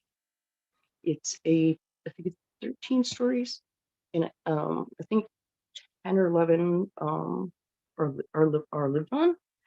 And they made the decision to not build a single wheelchair accessible apartment, which is illegal. They broke both municipal and provincial laws. They received provincial and municipal funding. And this is the climate in which unhoused people who are disabled are trying to get housed. Many of the communities and the organizations that are the most part doing good work, even when they put out things to the city or write letters to the city, or petitions for organizations to sign, they almost never mention disabled people. So even if the city were to adopt all of the things put forward in these things, like, we would still be left behind, we would still be homeless. And so when they left me behind in the fire, when I was getting housed, like, I just accepted that anywhere I move, I'm going to die the first time there's a fire. And that's something you just have to accept as a disabled person. And, and then I was told differently when I was here, and now I'm told I'm SOL. But it's like the system is so difficult to navigate. And like Al said, like you have to have your taxes done, you have to have your ID. And when you have the city coming in and displacing people every single day and taking their ID and, you know, their paperwork and everything that you need to be housing ready, I quoted that, you don't have that stuff, and they know that. Yeah. And it's like it's this ongoing battle that never stops. And it, for me, it's like every aspect of our system. And in all of the battles being fought, like disabled people are almost never mentioned. We're never consulted. And the government is spending so much money to keep people homeless and to break up communities because they know we're stronger together. Yes. And I had more to say, but I sort of went off book, so I'm going to stop. Oh, Jennifer, thank you so much for being here. I would so much rather be here with you and with Al and all the folks here. And than listening to a university lecture, which is about financial algorithms, that, you know, that this disconnect does not make any sense, and it really has to stop. The social abandonment that the university is producing has to stop. I'd like to come back again after touching base with a couple of other speakers, and we can have a robust discussion. Thank you so, so much. I'm glad to be here. Idil. Thanks so much, Jamie, Al, and Jennifer. I'm taking in a lot of what Al and Jennifer have said thus far, and maybe just to add a few really brief thoughts thus far. I think hearing a lot of what Al said about how they ended up in this position really just brings into stark reality what the university space is, which is ultimately a small city, right? It's a small city in which everything that happens in a larger city, be it over policing, militarization, et cetera, happens on university campuses. And whether that is by sort of kinder or lighter forces of surveillance through things like, you know, access to certain kinds of supports, in this case, a psychiatrist who ends up responding in ways that are quite damaging and dangerous. So for me, I think about how earlier this morning, I think there was discussions about the fact that in the very way that, universities are jobs and universities are just that, jobs. I think that we also shouldn't spectacularize the fact that what happens on campuses, again, just isn't very different, but I think I've said that.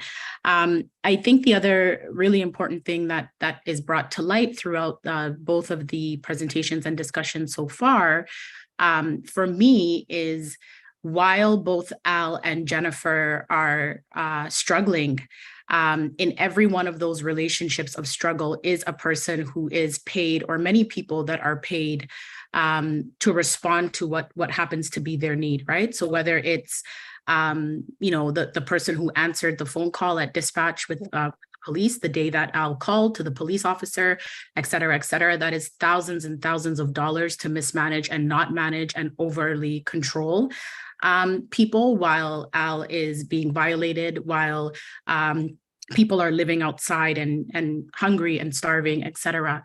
I think more importantly than that, while we talk about private security, again, what Al and Jennifer are referring to is like some of the city workers. And I think that we need to be really clear when we talk about who some of these workers are, and the renaming of things like community safety people that are walking around the encampments, who are functioning in some cases as a pseudo police, which I think is really important for us to name. And in fact, and more specifically, that those individuals often, but not always, are in fact trained social workers, right? Trained community, quote unquote, community workers who are actually going out into the community, working in an enforcement function. And I think that that's something that's very important for us to think about and name.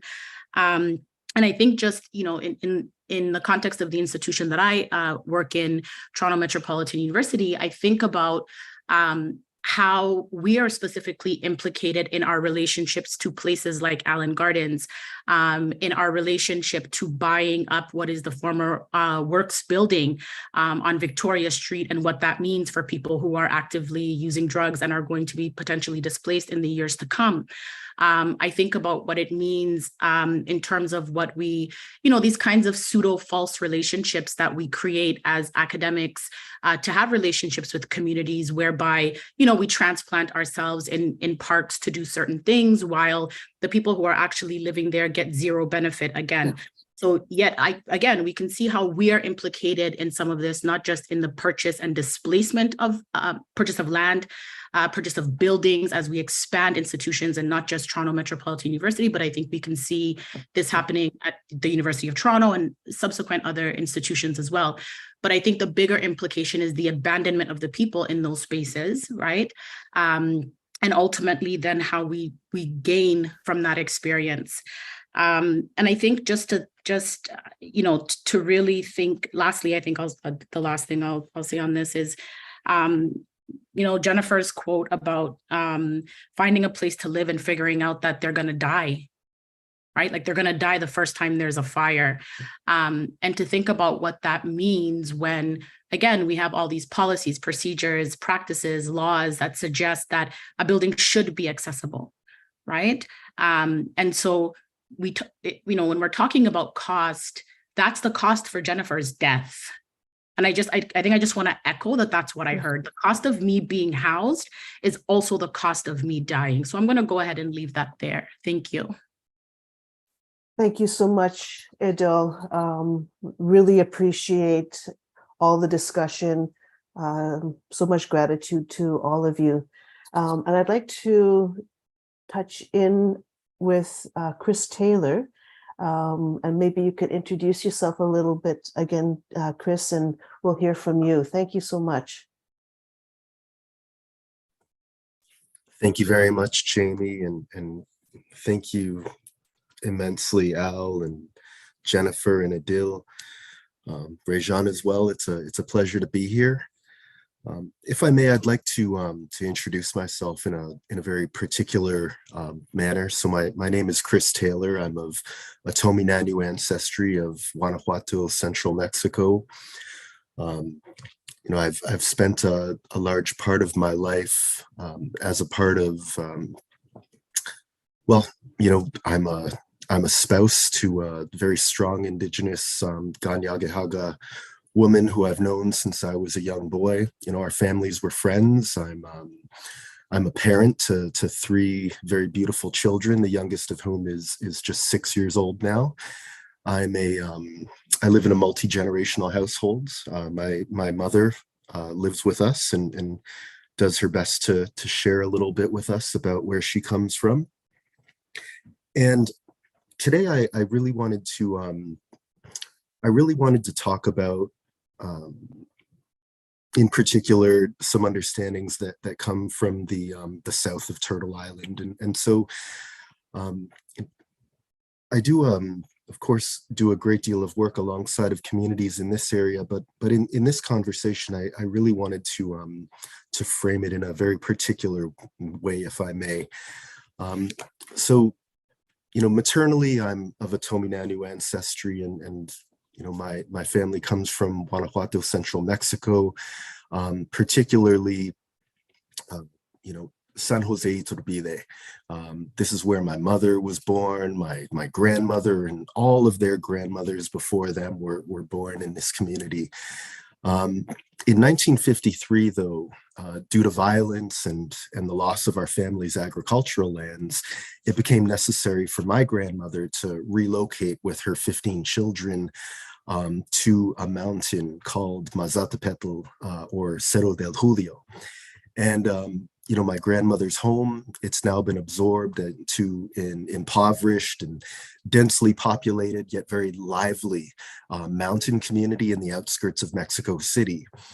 But soon after the relocation to Mazatepetl, other displaced people came to this mountain, and with no help from the government whatsoever, any level, the people there, they built a future for themselves.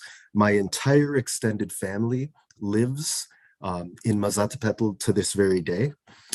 In 2010, while I was residing there, the community was occupied by the Mexican Federal Police, in particular, a militarized police force. As far as your eyes could see, there were military police, and they were clearing the way for the development of a superhighway to connect a business district with a commercial district, with little regard for the residents who generations later would again be displaced.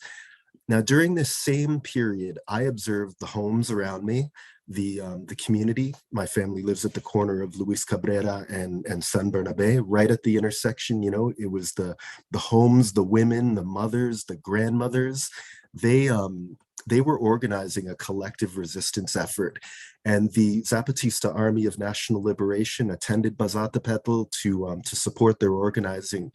And I can say that in the current day, the homes of my family and all of those people, they remain on that mountain. And so I shared that as an example of, you know, this one and a great many others of, you know, their demonstrations of the strength inherent to collective organizing and establishing networks of solidarity to maintain our dignity and our strength and our confidence in the face of social abandonment. And so if I may, I'd like to share an excerpt from the story of Dorito and neoliberalism. Suddenly, on one side of my hammock, I saw that a bit of tobacco had fallen and formed a small trail. I followed it to see where my tobacco was and to see who the hell had taken it and was spilling it. A few meters away, behind a rock, I found a beetle sitting at a small typewriter, reading some papers and smoking a diminutive pipe. I said, so that the beetle would notice my presence, but he paid me no heed. Then I said, listen, that tobacco is mine. The beetle took off his glasses, looked at me up and down, and told me quite irritatedly, please, Captain, I beg you not to interrupt me. Don't you realize that I am studying? I was a bit surprised and was going to give him a kick, but I calmed myself and sat down to one side to wait for him to finish studying. In a little while, he gathered up his papers, put them away in a desk, and chewing his pipe, said to me, well now, what can I do for you, Captain? My tobacco, I responded. Your tobacco, he said to me. You want me to give you a little? I started to get pissed off, but the little beetle handed me the bag of tobacco with his little foot and added, don't be angry, Captain. Please understand that tobacco cannot be found here. And so I had to take some of yours. I calmed myself. I liked the little beetle, and I said to him, don't worry about it. I have some more over there. He answered. And you, what is your name? I asked him. Nebuchadnezzar, he said, and continued, but my friends call me Dorito. You can call me Dorito, Captain. I thanked him and asked him what it was that he was studying. I'm studying neoliberalism and its strategy of domination for Latin America, he told me. And what good is that to a beetle? I asked him. He replied, very annoyed. What good is it? I have to know how long your struggle is going to last and whether you are going to win. In addition, a beetle should care enough to study the situation of the world in which it lives. Don't you think, Captain? I don't know, I said. Why do you want to know how long our struggle will last and whether we are going to win? Well, nothing has been understood, he told me, putting on his glasses and lighting his pipe. After exhaling a mouthful of smoke, he continued, to know how long we beetles are going to have to take care that you do not smash us with your boots. Ah, I said. He said. And to what conclusion have you come in your study? I asked him. He took out the papers from his desk and began to leaf through them. He said every so often as he looked through them.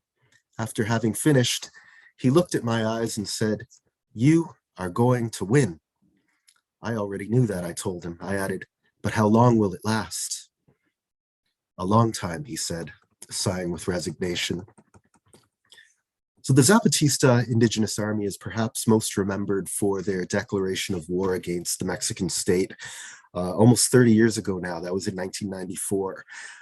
They did so only after exhausting every single peaceful means that was available to them. They walked 2,000 miles to raise awareness of the abandonment of their communities by the state, but no one listened to those types of actions. Notably, after 12 days of conflict, the Zapatista army put down their weapons, and they haven't picked them up since.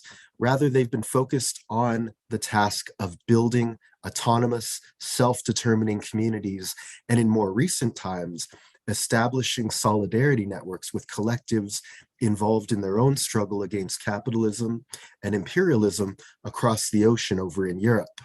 The brief story I shared conveys some very important understandings within Zapatista intuition, within indigenous worldviews, among them that we must always take care to listen for those who do not have a voice, the most often overlooked members of our communities.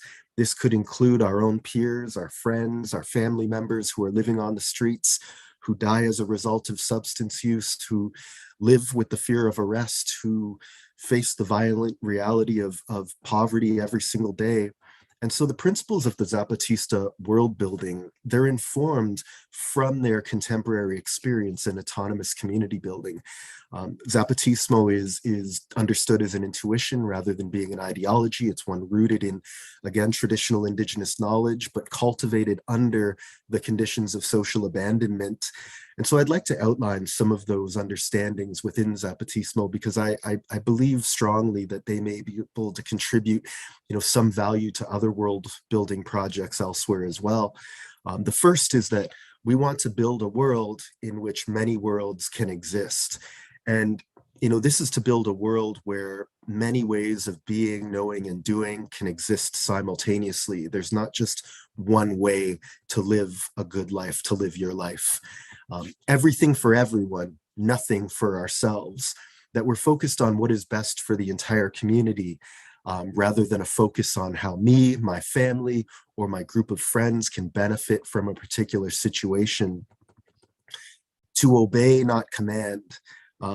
Leadership implements the will of the people, and that this reflects the need for leaders to obey the collective interest of the community rather than command them from a position of power and authority. To propose, not impose. That we approach every interaction from a place of humility. We utilize debate and self-reflection and decision-making processes. We propose a path forward. We do not impose our will upon others. That we represent and not supplant. Prior to the colonization of the Americas, for example, indigenous nations were already autonomous. They were self-governing. This understanding reflects that the people themselves already know what is best for them, and they're in the best position to represent the needs and desires of their own communities. To convince, not to conquer. This acknowledges the importance of dialogue, of assembly, convincing others without the use of manipulation, persuasion tactics, coercion. This instead requires logical argument, self-reflection, and the consideration of many other viewpoints. To construct, not destroy. This speaks to our relationships with the land and all living beings. It is about ending cycles of exploitation and extraction. How much can we take and how quickly can we do it? And instead building in a way that we want, and doing so without destroying the worlds of others. To serve others, not serve oneself. And this is very much in alignment with the principle of everything for everyone, nothing for ourselves. It's that our interest is to serve the collective good rather than ourselves and our own individual interests. It is the notion of defining oneself in terms of I am because we are. And to work from below, not to seek to rise. So doing collective work, as my friends around me have all described, is work that benefits the community. And that work is noble. It involves a great deal of sacrifice as well. But we do not promote ourselves into positions of power and authority. Rather, we're raised up to do so based on the qualities and strengths that we demonstrate. That's leadership. Lastly, walking at the pace of the slowest.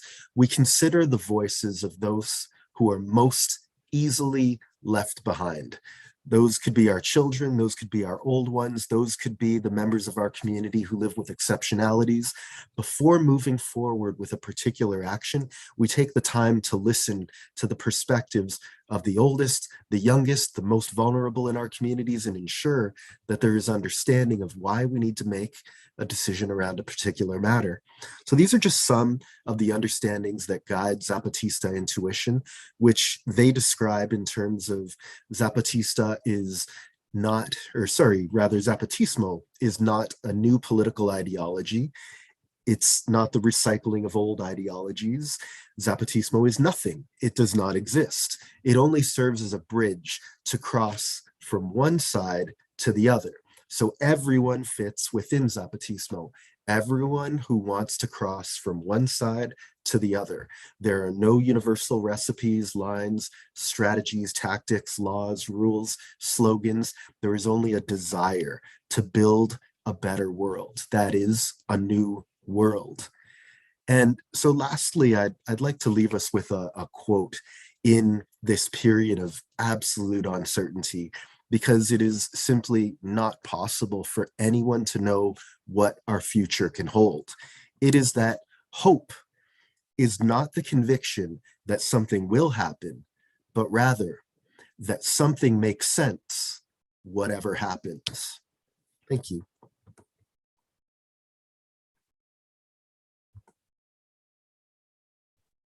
Jamie, you're on mute.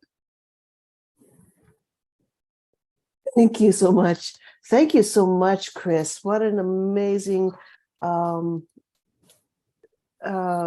contribution, and such a rich collection of people in our teaching today. I'd like to open it up for broader discussion. I can offer some guiding questions, but I suspect that there's people that want to just bounce in and resonate with one another. So let's start with that. Yeah. Al.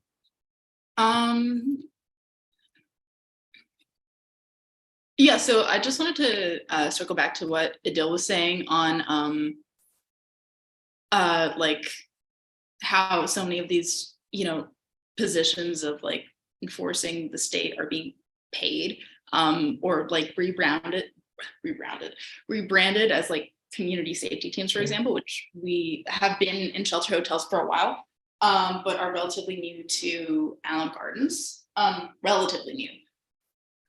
They've been there the whole time I was there and are still there today. But yeah, I mean, that was my first instinct when I saw them coming around was just because you slap community on a neon vest doesn't mean you're a part of the community. And it was especially frustrating because we have our own community safety team in the park, we keep us safe, and I was the one who was constantly jumping into the middle of fights, often physical fights, to de-escalate. And I was the one who was sitting there spending hours mediating. And I was the one who was, putting all of this labor. And I was the one who was up at 4 a.m., making sure somebody didn't get raped. And like, I was the one doing that. Why am I not being paid for being the community safety team? Especially when, I needed community safety. I got bear maced with a couple of friends at point blank range once. And the one thing the community safety team did was hand out water. And the one thing I was screaming for like 10 minutes when I got bear maced was water. I need water. Somebody get me water. And when I finally, when the blindness wore off and I could finally see again, there were at least 8 community safety team members and Logic security guards just standing there watching. And I lost my shit. Like, what are you doing here? Are you just watching the show? Why are you here? It was a bunch of other encampment residents who came to me and poured water in my eyes and who got me water. And the one thing that the community safety team does is hand out water, and they couldn't even be bothered to go back to their trailer to do that. So it just is very like liberal Mhm. to, you know, slap like community safety team on the back of like a neon vest, and they're not actually keeping anybody safe. They're there to watch us and surveil us. And the actual community safety team is doing unpaid labor, where like if you were really genuine, if the system was really genuine about trying to, you know, uplift people and help them out of homelessness, like pay the community safety team that's actually doing the work, that's actually the community safety team. Yes, thank you so much for that. And there's so much, what it reminds me as you're talking is, I've heard it throughout the conversation, is what is there already as community, as a collectivity that is not a part of state services, which are carceral, which is not a part of certain housing, which is carceral. So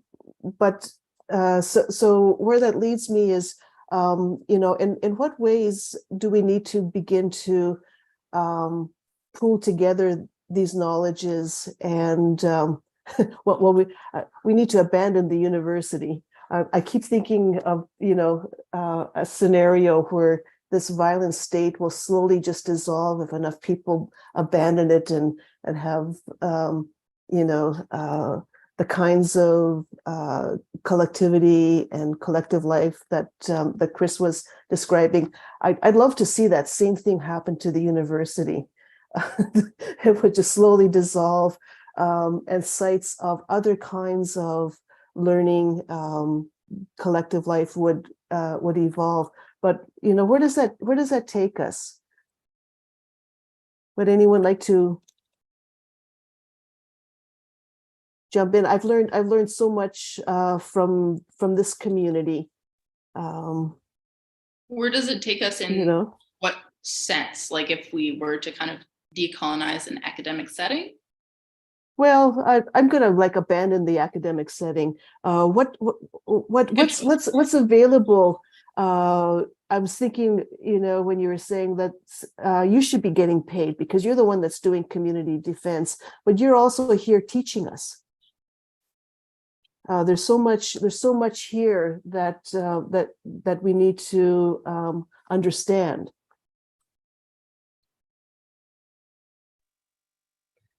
I know for me, as a young queer activist in the 90s and in my white privilege, it never occurred to me, like our mantra was, the system is broken, let's fix it. And it never occurred to me that it's working absolutely intentional. And so I was homeless for the last 3.5 years up until a year ago. And I have learned, like I've learned so much. And there's all of these incredibly strong, like existing community where people are being emotional support every day, where people are doing the logistical stuff.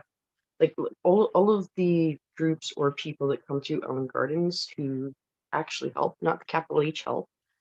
None of that is funding. It's all volunteer.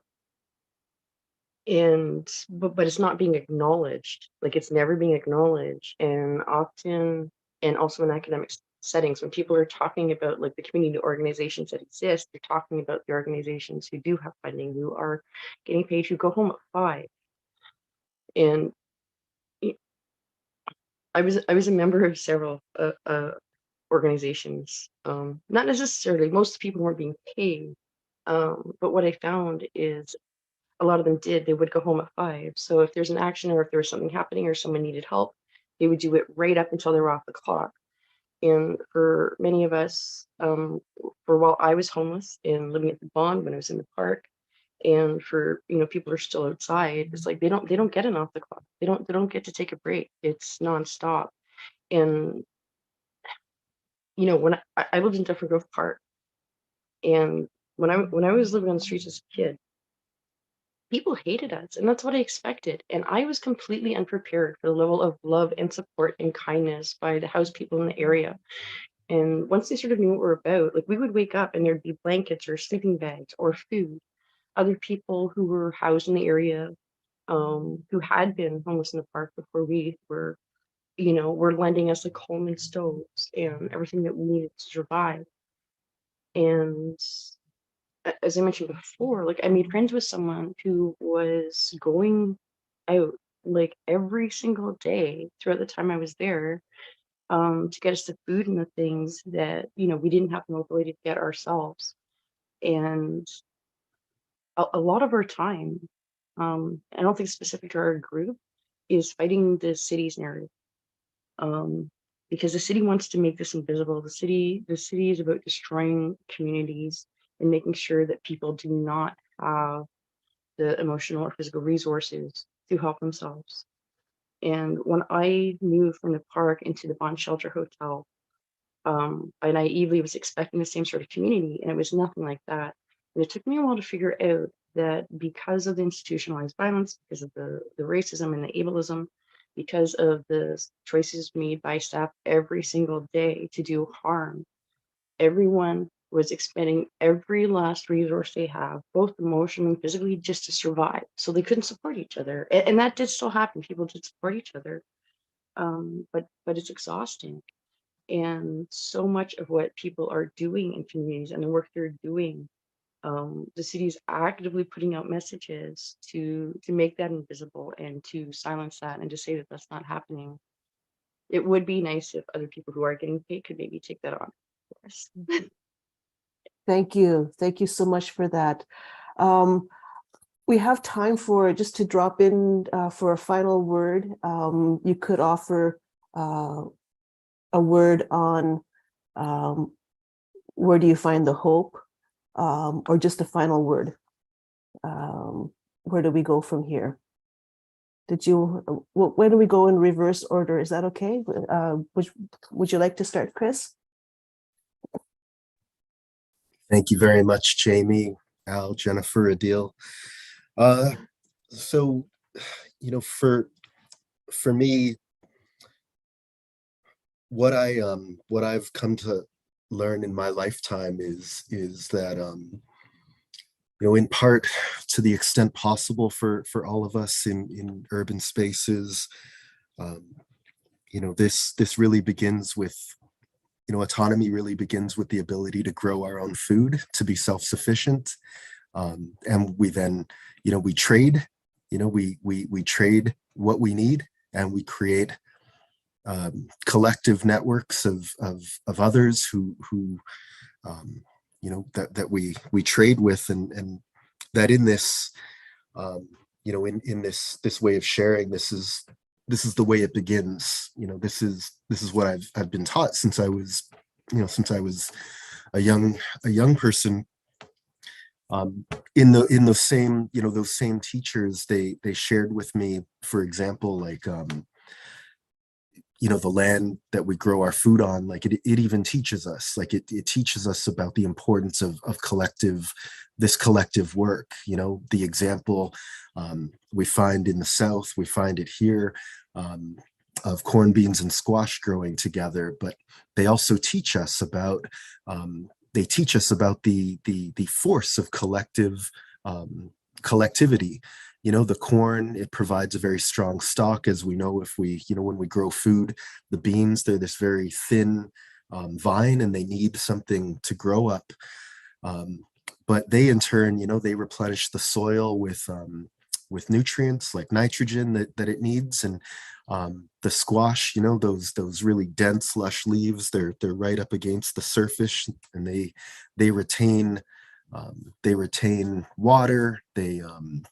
They retain nutrients in the soil. And so, even in a very harsh environment, where it might be difficult to survive, the land, this model of food growing shows us that, individually, as even to Al's sharing, individually, we might struggle a great deal, but by working collectively, each contributing our gifts, our particular strength, we can in fact contribute very meaningfully to the whole, to the betterment of the whole.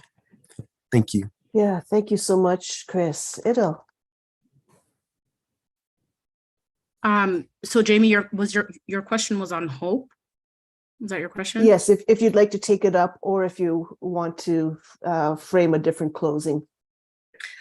Wow, I think it'll be hard to go after Chris. I think maybe I think maybe just on hope, I might maybe take that route on last words. I think in this time where we're seeing a lot of like death, genocide, devastation, the support of the occupation of Palestine, I'm hopeful when I see people like MPP Sarah Jama, who is continuing to be really clear, fight what is an anti-colonial and anti-imperial struggle in real time in front of us, right?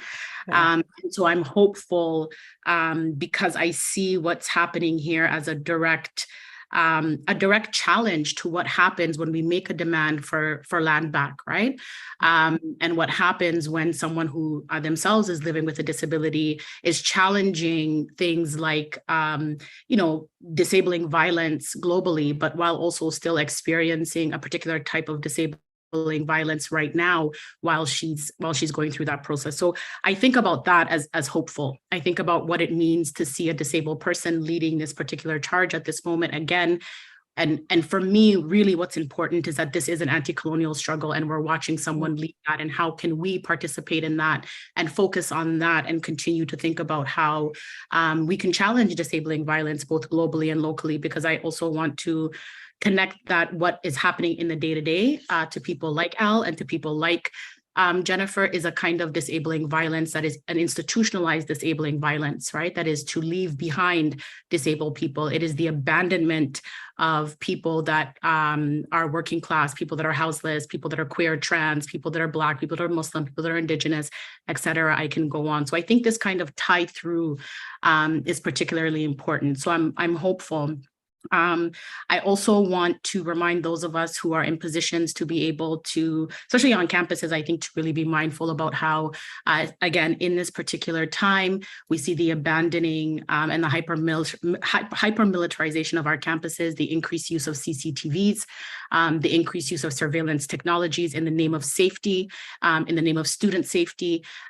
We also see, censure happening there in terms of the surveillance of student unions. Again, even at my own institution, we see the violence that's happening to the law students at Toronto Metropolitan University, who again, I stand beside.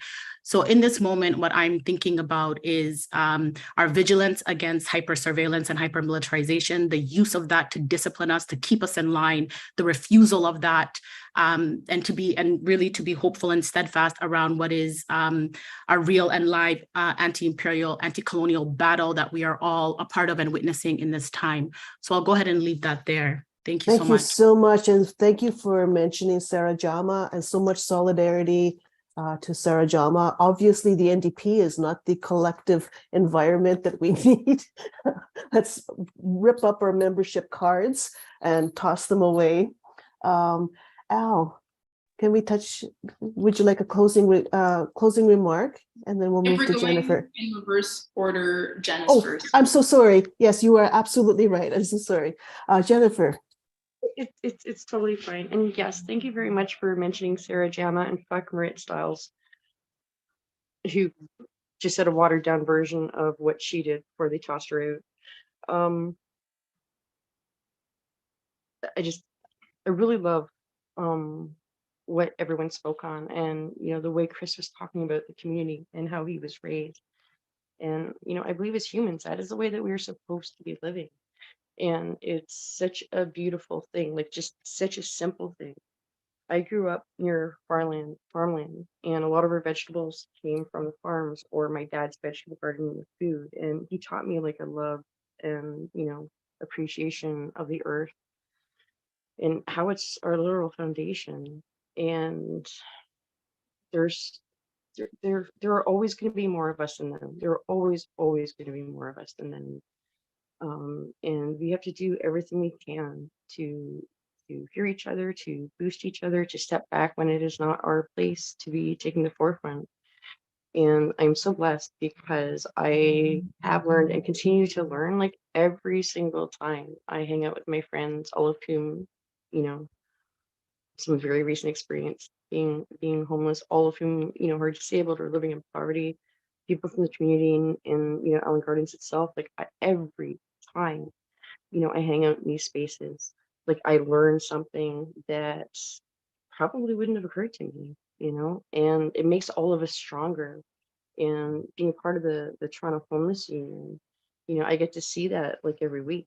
And it's an amazing thing because there's, you know, there's things I've been speaking or thinking about for a long time that's affected me personally, and I try and extrapolate that to other people. But you know, someone else will come along with a take, and it's just sort of like incorporated into the whole of it. It's like everyone's voices need to be supported, and you know, people need to put care and resources, you know, into the people doing this work and figure out how it is that they can assist with this. And I think, you know, living as you were able, terrible way to put that, but living like within your ability, in a way to be true to yourself is just, you know, like living by example, like in spite of the fact that we're poor, or disabled, or indigenous, or black.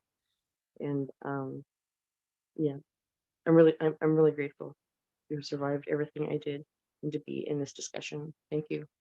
Thank you so much, Jennifer. And thank you for mentioning the Toronto Homeless Union. I'd like to amplify that that's an emergent organizing space. And on to Al. I'm probably a bad person to end this off because I'm not great with hope. I'm generally, I don't know, I've just become very cynical and bitter, and it's just been reinforced by everything I've experienced and everything I've experienced recently. And being rehoused should be something that makes me hopeful, but I just have so much fear because it's a step up. And if I'm a step up, that means I can fall again. And I've already done so many times. But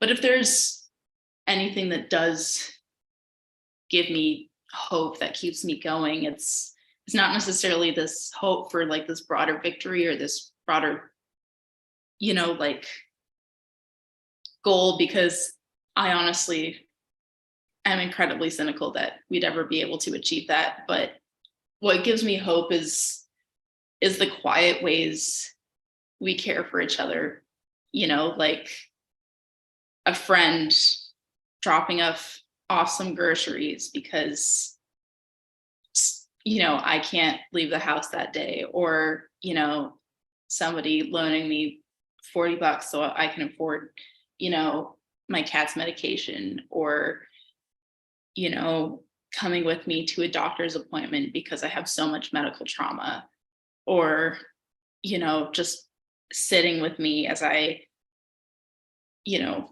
just absolutely spiral into true hopelessness and despair. You know, just these quiet ways in which, you know, the community that I have, you know, people who have next to nothing, who have so little, still somehow find a way to care for one another, to show up for one another, to be there, you know, to create community despite the fact that every institution, everybody in powered broader society wants us dead and gone and disappeared and shoved into the cracks and into the gutters. We still take up space. We still are here, and we're still finding these small ways to take care of each other, to keep, you know, like clutching, you know, like these like fibers of community that the entire, you know, everything in this world has tried to destroy. You know, it's still there somehow. There's people who are still showing up. There's people who have nothing, who will still find something to give to somebody else who has nothing, and if there's any hope at all in anything, I think it's in that, in the fact that somehow there is still community after everything, at this point in late stage capitalism and late stage colonialism and imperialism and all this bullshit that we're seeing. There's still this quiet, kind of humble way in which people who have nothing find something to give to one another.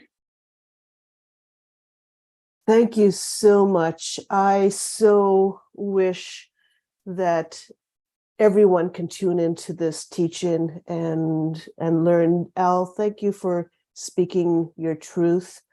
Thank you, Jennifer. Thank you, Edil. Thank you, Chris. It's been an amazing conversation. It's going to stay with me for a long time. Rejan, thank you so much for all of the technical wizardry that you managed to tap into to put this together. And I'd also like to thank the people organizing Scholar Strike Canada for creating this space. I'd like to thank the founders of Scholar Strike Canada, Beverly Bain, Minsuk Lee, and all of the people that have come subsequently to create this kind of a space of learning. And once again, today's session, according to the theme of Scholar Strike Canada, was teaching and learning against social abandonment. I thank you very much, everyone, and I hope to see some of you in person, all of you in person. There's a couple of people I haven't met in person yet. I'd love to meet you. So take care for now, and I'll close the session. Bye-bye. Bye, Jean.